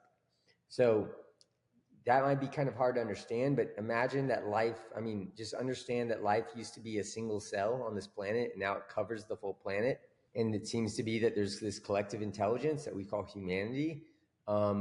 So imagine again that our brains are networks of 80 billion cells exchanging like binary signals. So why wouldn't a collective of humans also have consciousness? And so if you can have a global consciousness on the planet, if life spreads throughout the entire universe and is informationally connected, it would be an information networks that would lead to something like a universal conscious mind. So some people believe that the evolutionary process is building God, essentially. And I think that's a good hypothesis because God is just any agents that have cognitive power and power to create simulated worlds, whatever, technology that we can't comprehend. That's what the definition of a god is. Just something so that makes us powerful demigods, right? It does. You mentioned Teilhard de Chardin, and I grew up, unfortunately or fortunately, Catholic, educated in a Catholic private school, where I was told by this nun that the work of Teilhard de Chardin was odious. All right. Yeah. And so when she said that the work of Teilhard de Chardin was odious, I started reading his work. So wow. At least you knew who he was. That's awesome. That's funny. Because he gets she such knew a that bad I was. Rap. Scientists hate him because he's too religious, but then the religious people hate him. He's like, he doesn't get any love. Well, there's also my mom was quite a religious woman, and she made me read this book by Bishop Trine or something, and then it said something there that reminded me of the things that you were saying both in the book and in the public media, and it said something like the purpose the purpose of everything is lifeward, right? So everything goes lifeward. And I said, That's well, great. Can you send me that when I was reference? I would, yeah, yeah, I love that. it's called it's by Bishop Trine, Trine. I don't remember the title of the book, but Hmm. everything goes lifeward. And of course, me as a reductionist scientist before, I said, that's not necessarily true. What's the role of stochasticity in this whole process? Yeah. And so on and so forth. But it Well, was like it that's the was. thing. It's there's a fundamental stochasticity to nature, but then there's this globally determined patterns that do emerge out of that uncertainty, and that's what's beautiful. Um, but I do think there's a lot. There's probably this new theory. I won't say it's mine. This theory of like recursive emergence, you could call it. Mhm. I think it has more in common with religion than the reductionist picture, and I think that's fine. I think Well, that's we awesome. can form a cult, Bobby. Yes. So I will plug my Road to Omega Substack. So it's a project, it's a plan to save the world with science, epistemology, and blockchain technology. And the people who follow this, we call ourselves Hmm. the Neuromantics, spelled Neuro, Neuromantics, and Neuromantics, we are the anti-cult like cult. neuromancers. Exactly. So it's kind of influenced by that. But actually, William Gibson's book Neuromancer was influenced by a 1978 album called Neuromantic by the Japanese experimental musician Yukihiro Takahashi, who was Mm. the member of this band Yellow Magic Orchestra. But yeah, so Neuromantics, we think that's a catchy name, and we're about to put out a lot of interesting content. So it's free to follow the Substack. There are paid subscriptions for extra content, but we're the anti-cult cult. We have the cosmic religion, which is a religion that's not a religion. John Vervaeke also talks about the You better importance of start a having. nonprofit for that, so you could rake in the donations, right? Yeah, we might do that, but I want to be for profit because I need to pay the bills too to make this project happen. No, Um, non-profits, so you're tax free, and Yeah, but that then you seems a could pay little yourself out of there, that seems a little unethical. Maybe we'll do that. But yeah, we're a cult of radical Bayesians. Mm. So we are radical in our ability to be rational. So yeah, if you want to check that out, follow that. There's all this content try to be made more accessible because the book's written for people like you, Ted, but you're not normal. You are a genius, Abnormal. and you're abnormal, but you're still way too smart. And people like me need a more accessible version. So I'm trying to take all the stuff in the book and make it super fun and easy to understand. So yeah, Yeah. I would love Yes. to interview you for the Road to Omega Yeah, channel I'd be too. happy to, Bobby. But I'm learning a lot from you because you're actually the one who did this synthesis. And the book of Bobby, by the way, is called Romance of Reality. And the way for uh, a person who wishes to understand the book fully is to take a look at the infinity map. And while you're reading the book, so you could get oriented as to what he's talking about. Someone like me, even if I don't need an infinity map, that infinity map actually helped me a lot in terms of where Okay, to great. place Yeah, it's my still a thoughts. little complex, but yeah, we're gonna make a lot of infinity maps and put those in like new posts.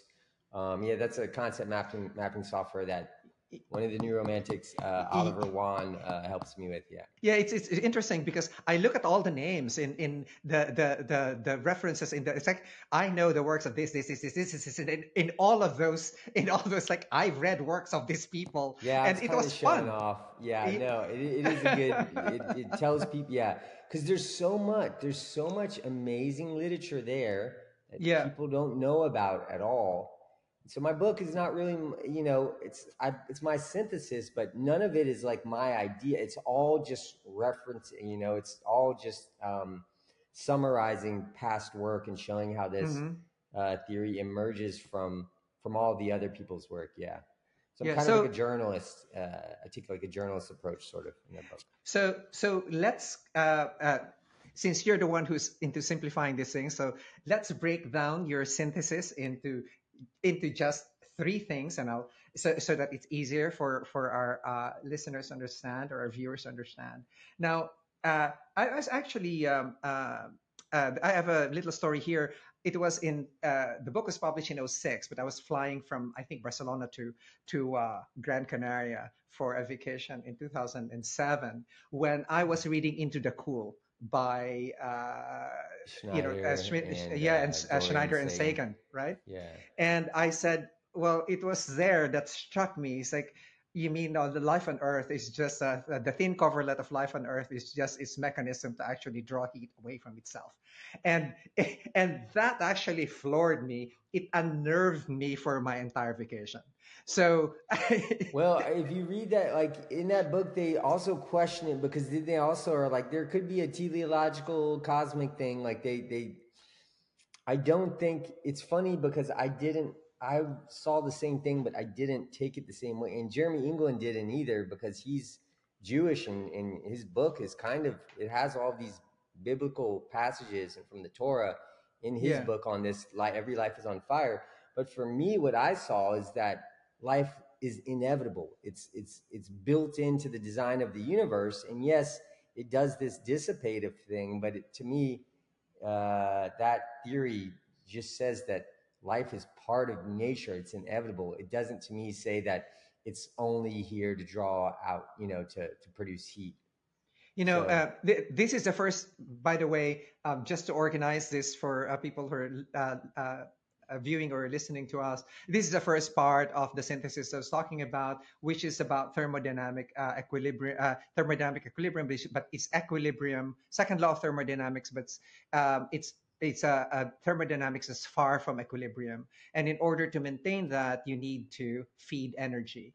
And I was discussing this in '07 with my mentor then, and he basically said, Ted, you have to dissipate this heat from the sun, and what's going to happen is you're going to make more and more complex structures, right? And they get more efficient at the energy dissipative process, and that's where the whole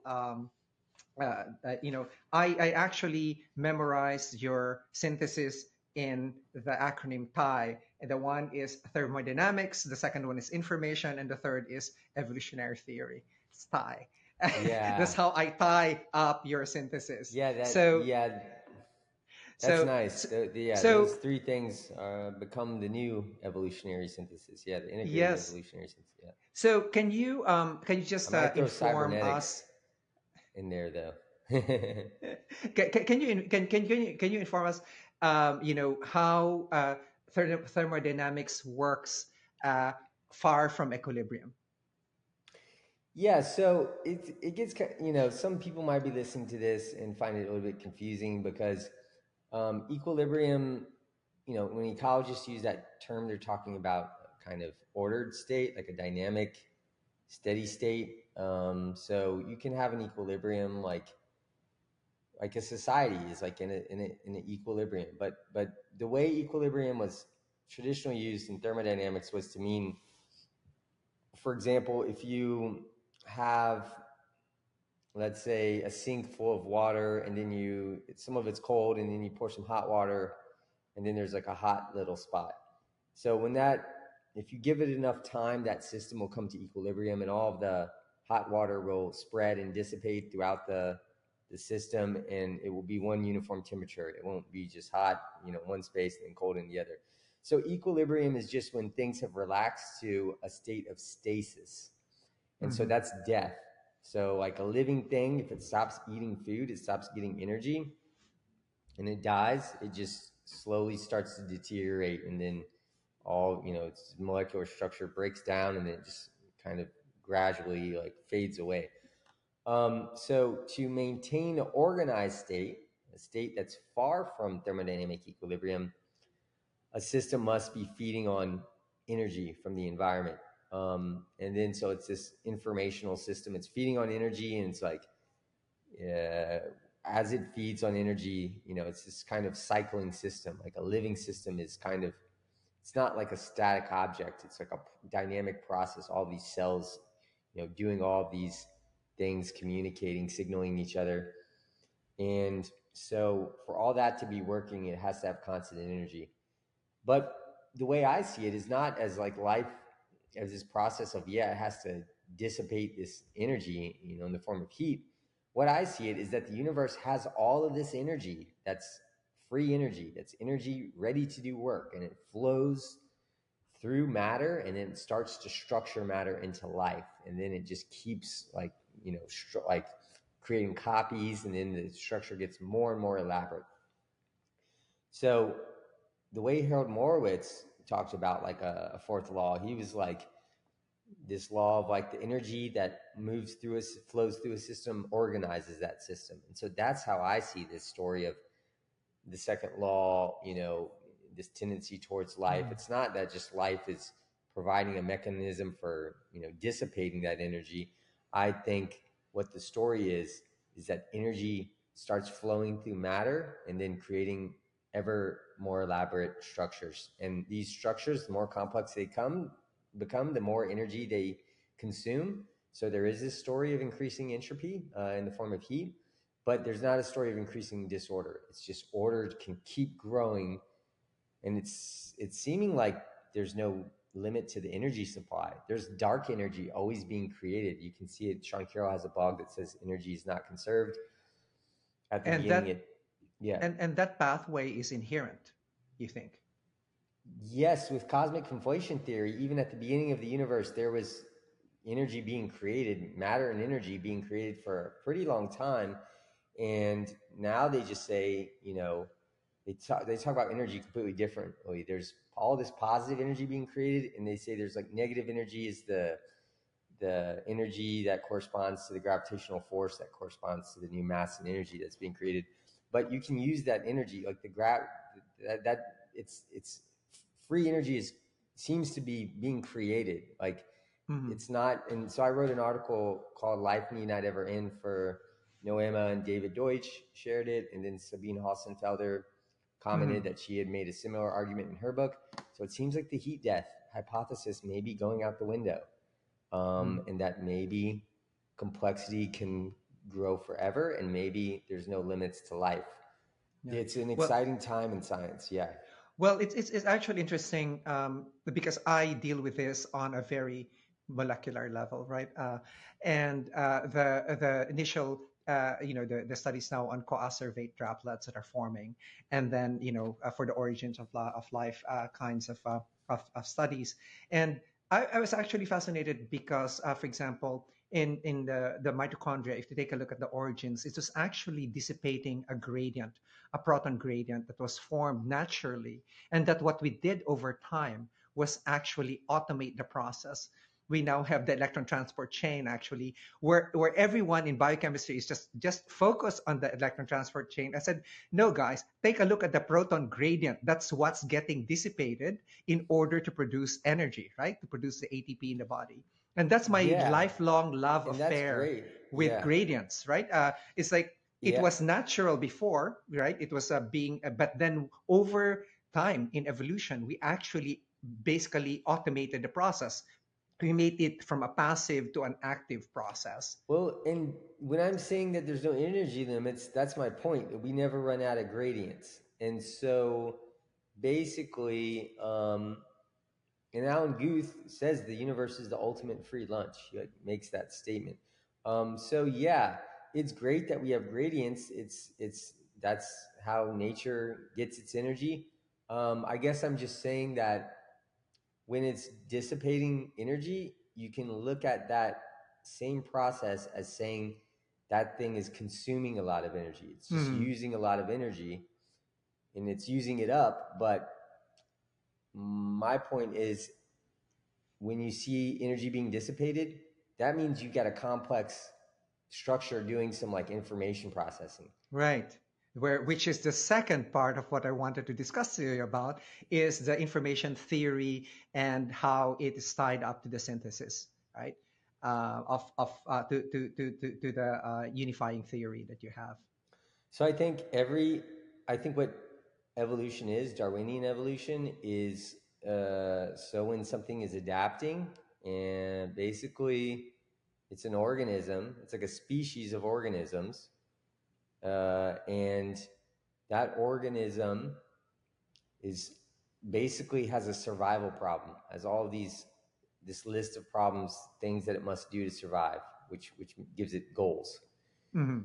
And when it's evolving, when these things are making copies of themselves and there's these random mutations, they're basically exploring a space of possible designs, Mhm. organism designs.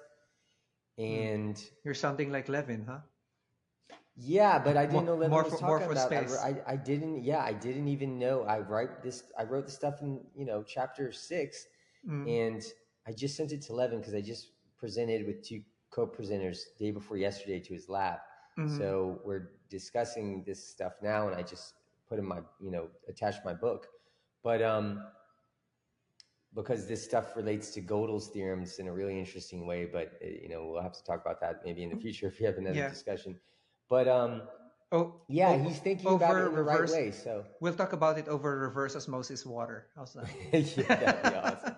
Remineralized reverse osmosis water. How's I that? can't wait to try all the things you have. Yeah, all the magic potions. So an Go ahead. organism, when it's evolving, it's exploring a design space and it's looking for solutions to survival problems, and we call those adaptations. So it's Mm. basically learning. It's like a search problem. It's like a trial and error, kind of like a genetic algorithm. How that works. I mean, it's exactly how those work, like evolutionary algorithms in AI. So you can Mm. think of organisms as embodied theories about how to survive in the world. And so each of these adaptations corresponds to genes and a structure, a larger, dynamical, organization that also encodes information. So it's not just in the genes; it's in the dynamics. So you can like model these things, and you can have all these different parts and connections. And so an evolving system is a system that's learning. It's learning about the world. It's acquiring knowledge. So you can see those genes is sort of like analogous to beliefs. They're kind Mm. of like they code for and beliefs in the brain, are like idea basically memes. And so you have, genes and memes are analogous. They just encode Y- information. So you can think Yeah, about. they encode Bayesian priors, right? Yes, so it's a process of Bayesian inference. So you're encoding knowledge about the world, and then Yeah. organisms are trying to predict the world based on the knowledge that they've acquired in the past. And Mm. then when they're wrong, they should update their model. Yeah. And so it's a Bayesian inference process, Yeah. and it's a process of life as accumulated knowledge. It's just like embodied knowledge, and life is solving these survival problems always.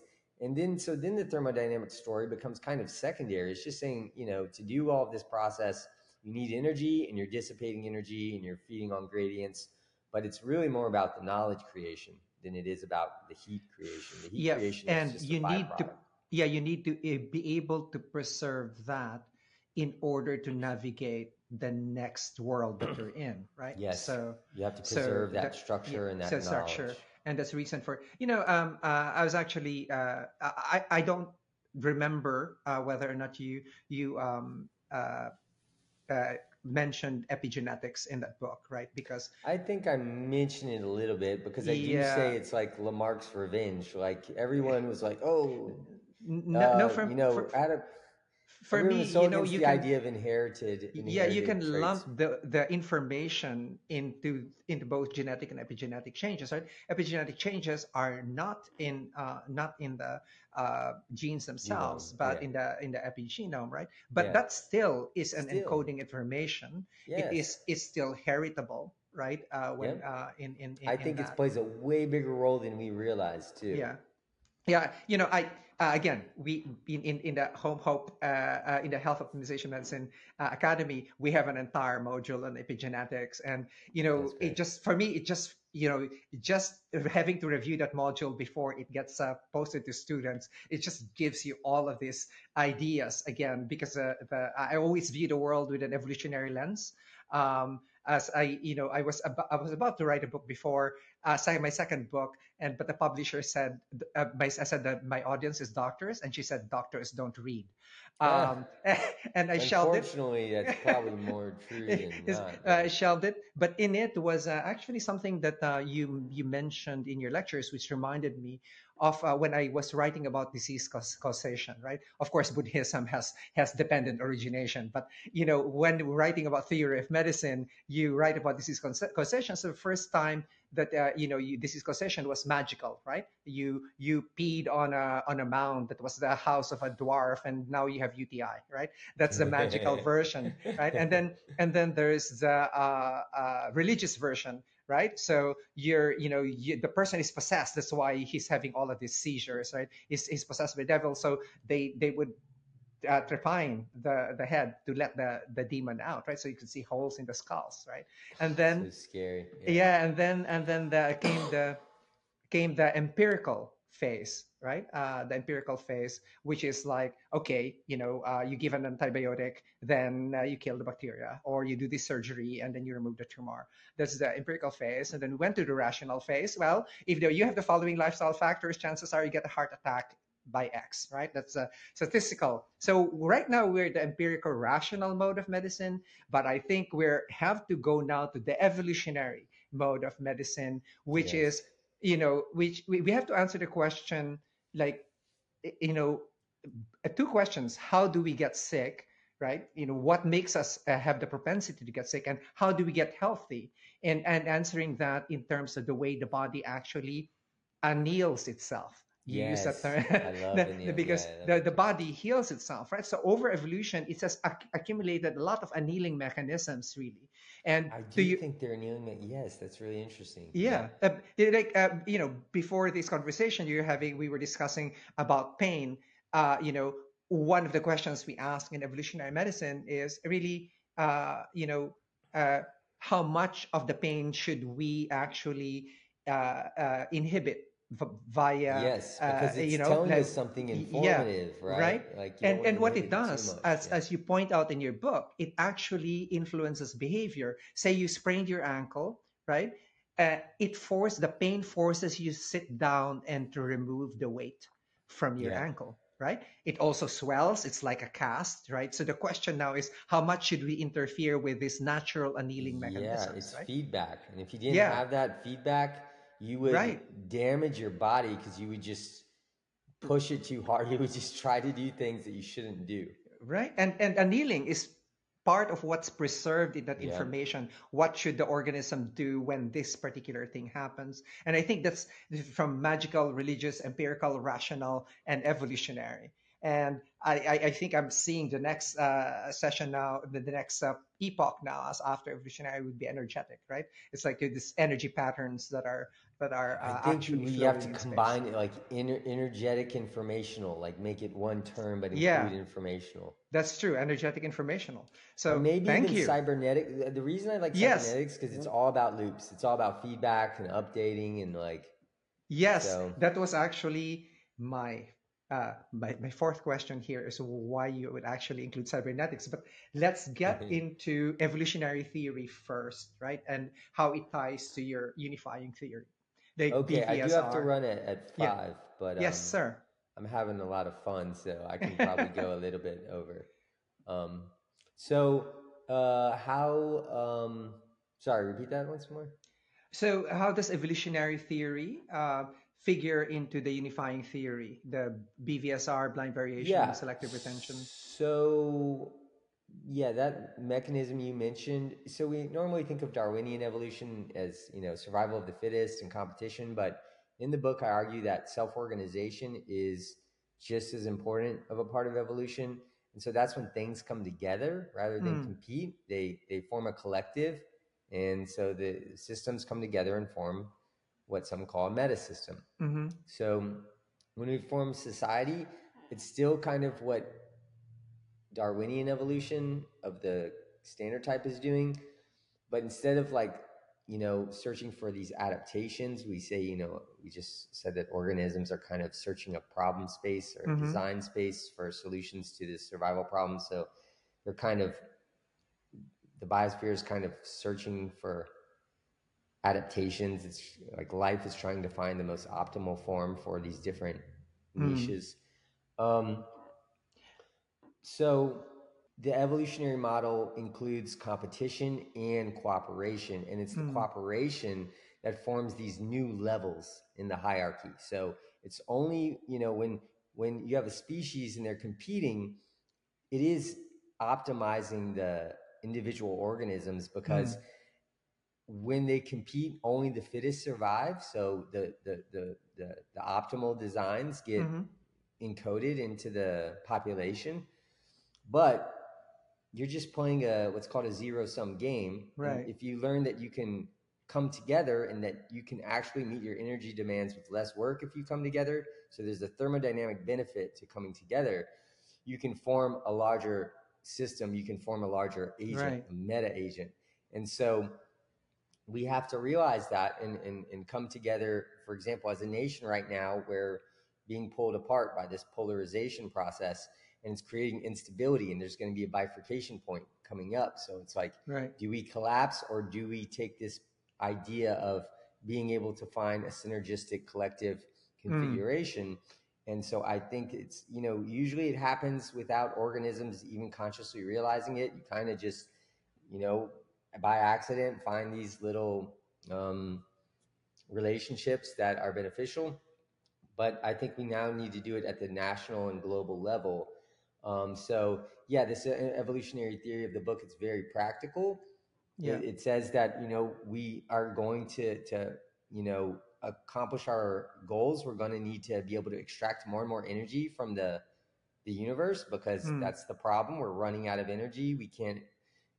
Fossil fuels is also creating all these externalities, like climate change, stuff like that. So we need to solve the energy problem, but we also need to do it in a way where, like, we care for all of the agents. So like, we just can't keep using energy at the same level right now, because it's hurting us. So there's no one single way to look at it. It's just this global optimization problem, and you want to try to do the best, the greatest good for the greatest number of people. But Right. that's very vague. So And basically, very anthropocentric, right? I wouldn't say so, because what this theory does is show you that the biosphere is part of us. We're part of one larger organism. And so then the biosphere becomes part of your body too. So you want to just do good for the whole biosphere. Yeah. But you want to prioritize based on minimizing suffering. So you're not going to want to make everyone become vegan overnight, or because they're not going to do it, and then they're just going to eat all meat. So you would say, let's start with octopus and squid. They seem super intelligent. Cows, and like go in that order, and like let everybody eat shrimp. Say go crazy with the shrimp for now. and you become, you are what you eat, so everybody will be shrimping. I'm kidding. But Bobby, there was a book that was self-published by a guy named D.B. Kelly in 2013, and it was entitled "The Origin of Phenomena." I was looking at it from your references, and he's not cited there, but I don't know him, but when I read his book, it was fascinating. That was where I read about the survival of the most stable, for example, and then instead of survival of the fittest, he said the survival of the most stable, and then he said it's competition, it's cooperation, competition, and compromise, and that was what he was saying in the book, and I use his book a lot as a reference in the evolutionary medicine module I'll have to in check it the out. Hope It's Academy. familiar, but Yeah, it's yeah. actually quite fantastic. So, last two questions. I know you have to run. The one question is why do you think cybernetics should be included in the thermodynamics, information theory, and evolutionary theory and cybernetics? And the last will be what are the three pieces of advice you could give to our audience as to how to live smarter, not harder? Awesome. Okay, I'll try to do that. That's a bit of a challenge. Um, I think cybernetics is the most important out of all of them. And Carl Friston's free energy principle is really based on cybernetics, because cybernetics Ross Ashby was one of the main people who kind of forged out the field. Norbert Wiener was really the inventor, but I think Ross Ashby did the most interesting work. So he came up with the principle of self-organization, the good regulator theorem. Basically, it says that any system that has to regulate another system has to have a model of that system. And so any biological organism that has to exist in an environment has to have a model of that environment, or if it has to, survive by dodging other agents or fighting them or something, it has to have a model of those agents. And so first instance free energy principle is basically saying that, to stay out of thermodynamic equilibrium, agents must have a, model the world, and then they must, they should update this model in a Bayesian manner. But yeah, first instance, neuroscience theory, which is really trendy right now, is definitely rooted in cybernetics. But so cybernetics talks about systems, like modeling systems, and also talked about like systems, recursive systems that, update and adapt and learn. So, or, biological systems are cybernetic systems. But, and you're talking about neural networks now, right? So, I mean, I would say feed forward systems, feed forward, feedback, recurrent neural nets. They're cybernetic systems for sure, and that's in that book, the Valentin Turchin's book that I mentioned. You can see that his cybernetic models are very much like the neural nets of today. Cybernetics systems, and they have the mathematics. They try to lay out the mathematics of feedback and recursion. So I think, so adaptive systems that learn, they're all using feedback and recursion. And so, check out the free energy principle if you haven't heard of it. Well, I interviewed Carl Friston. Yeah, I was just talking about to your audience, but okay. I know you know all about it. No. I listened to the first half of that. Yeah, that was great. I was enjoying that. So, and then the last question, the three. What is it again? The three pieces of advice that you would give to our audience on how to live life smarter, not harder. Like your advice, and I'd like to couch this as like the one advice I'd like to give is like, I know you're not a Hitchens fan, and Christopher Hitchens fan, and saying, how do you make the science and spirituality compatible with each other, or they would never meet paths? That kind of advice where you'd see how the audience would actually say, well, okay, Hitchens says this, and he's saying this. Hitchens has there's a video, I'm going to post it. It's of Dawkins and Dennett and Hitchens individually basically saying that they believe that potentially that a God exists. And I gotta find. I think I lost I gotta find them again. But Hitchens, we're okay with that, right? As long as we're demigods. Yes, we're demigods.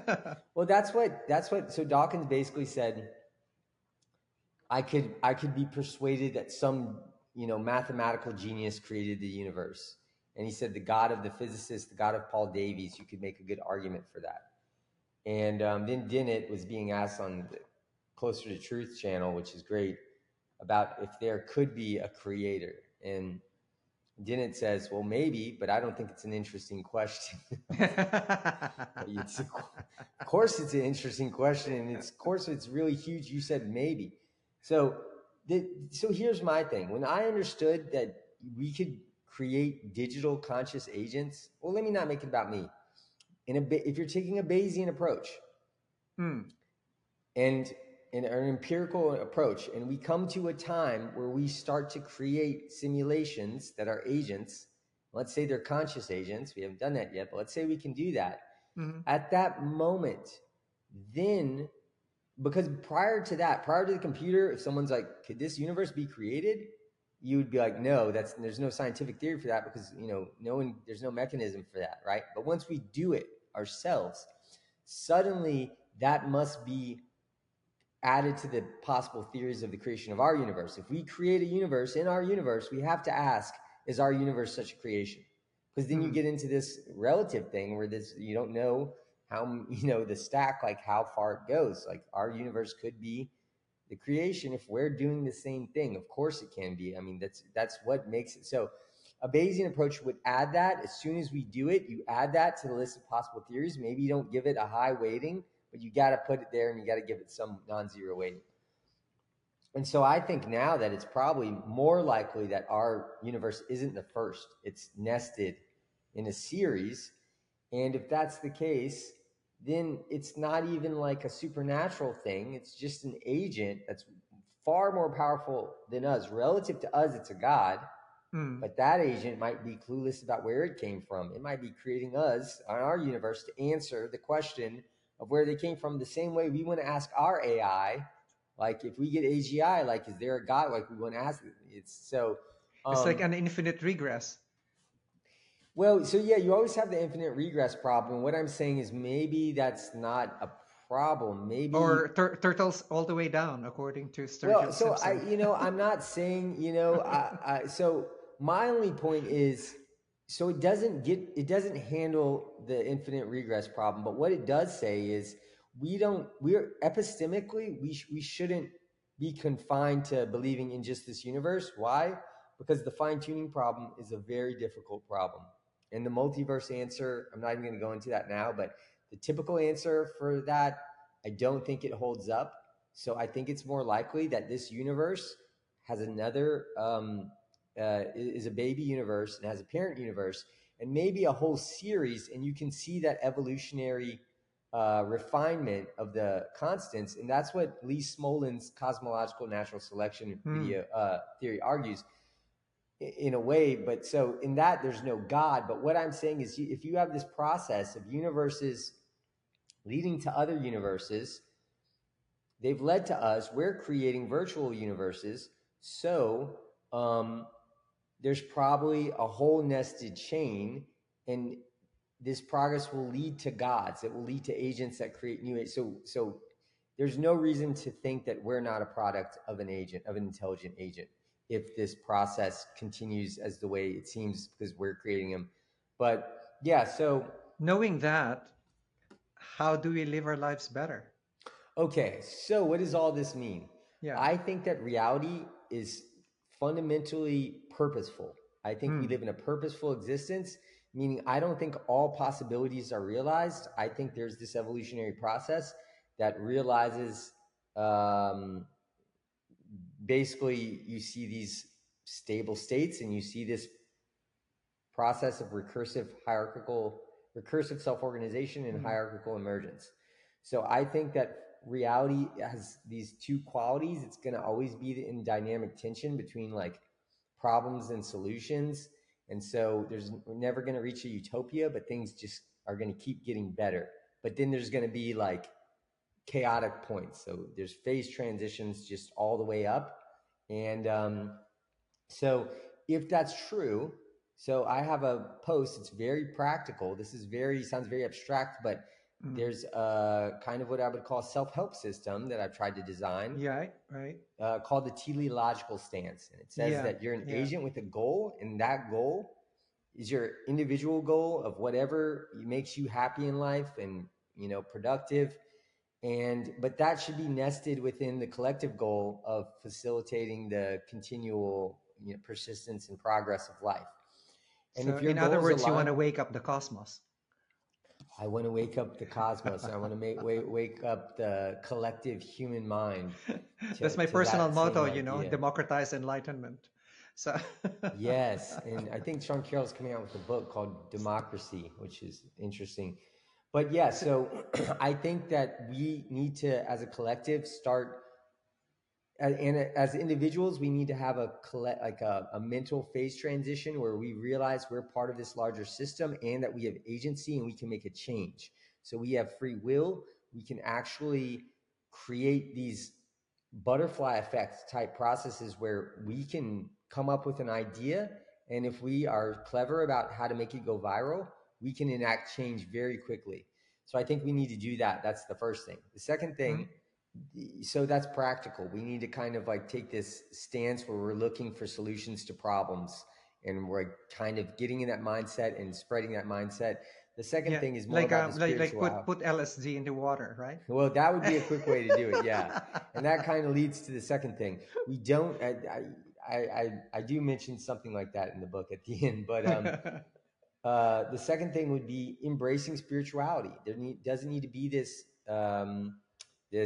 isolation between religion and science. I think if this story that I've described is true, then there's a very spiritual aspect to the world. And if you're into Donald Hoffman, you think that consciousness is kind of pervasive and like whatever, like all of that. This theory is not one thing. Like all of these things are just kind of different um, perspectives on this same purposeful story. And so I think we should embrace spirituality. I think rituals, all that stuff, there's lots of adaptive um, characteristics. Like that's the reason that those things got encoded in human society is because they're good. Like, so, setting goals, even prayer, it's kind of like you're using theory of mind. Like when you're praying for people, like you're building compassion. When you're doing rituals, like I have like candles. I don't know where they went. I like light candles and like put on like mood lighting and like certain like ambient music when I'm like trying to write like articles or about this. And so I think we should embrace that. The third thing I would say, have fun. Like you're not gonna, if you want to spread this, like the way Road to Omega, like what we're trying to do, we're not trying to like beat people over the heads with it. Like I'm right. This is the theory of everything. Like we think we can spread it with like pop culture memes and jokes and like playlist challenges where people are exchanging playlists that have certain like messages or whatever. So like, how can we make this like movement, this awakening, collective awakening that we want to see people do?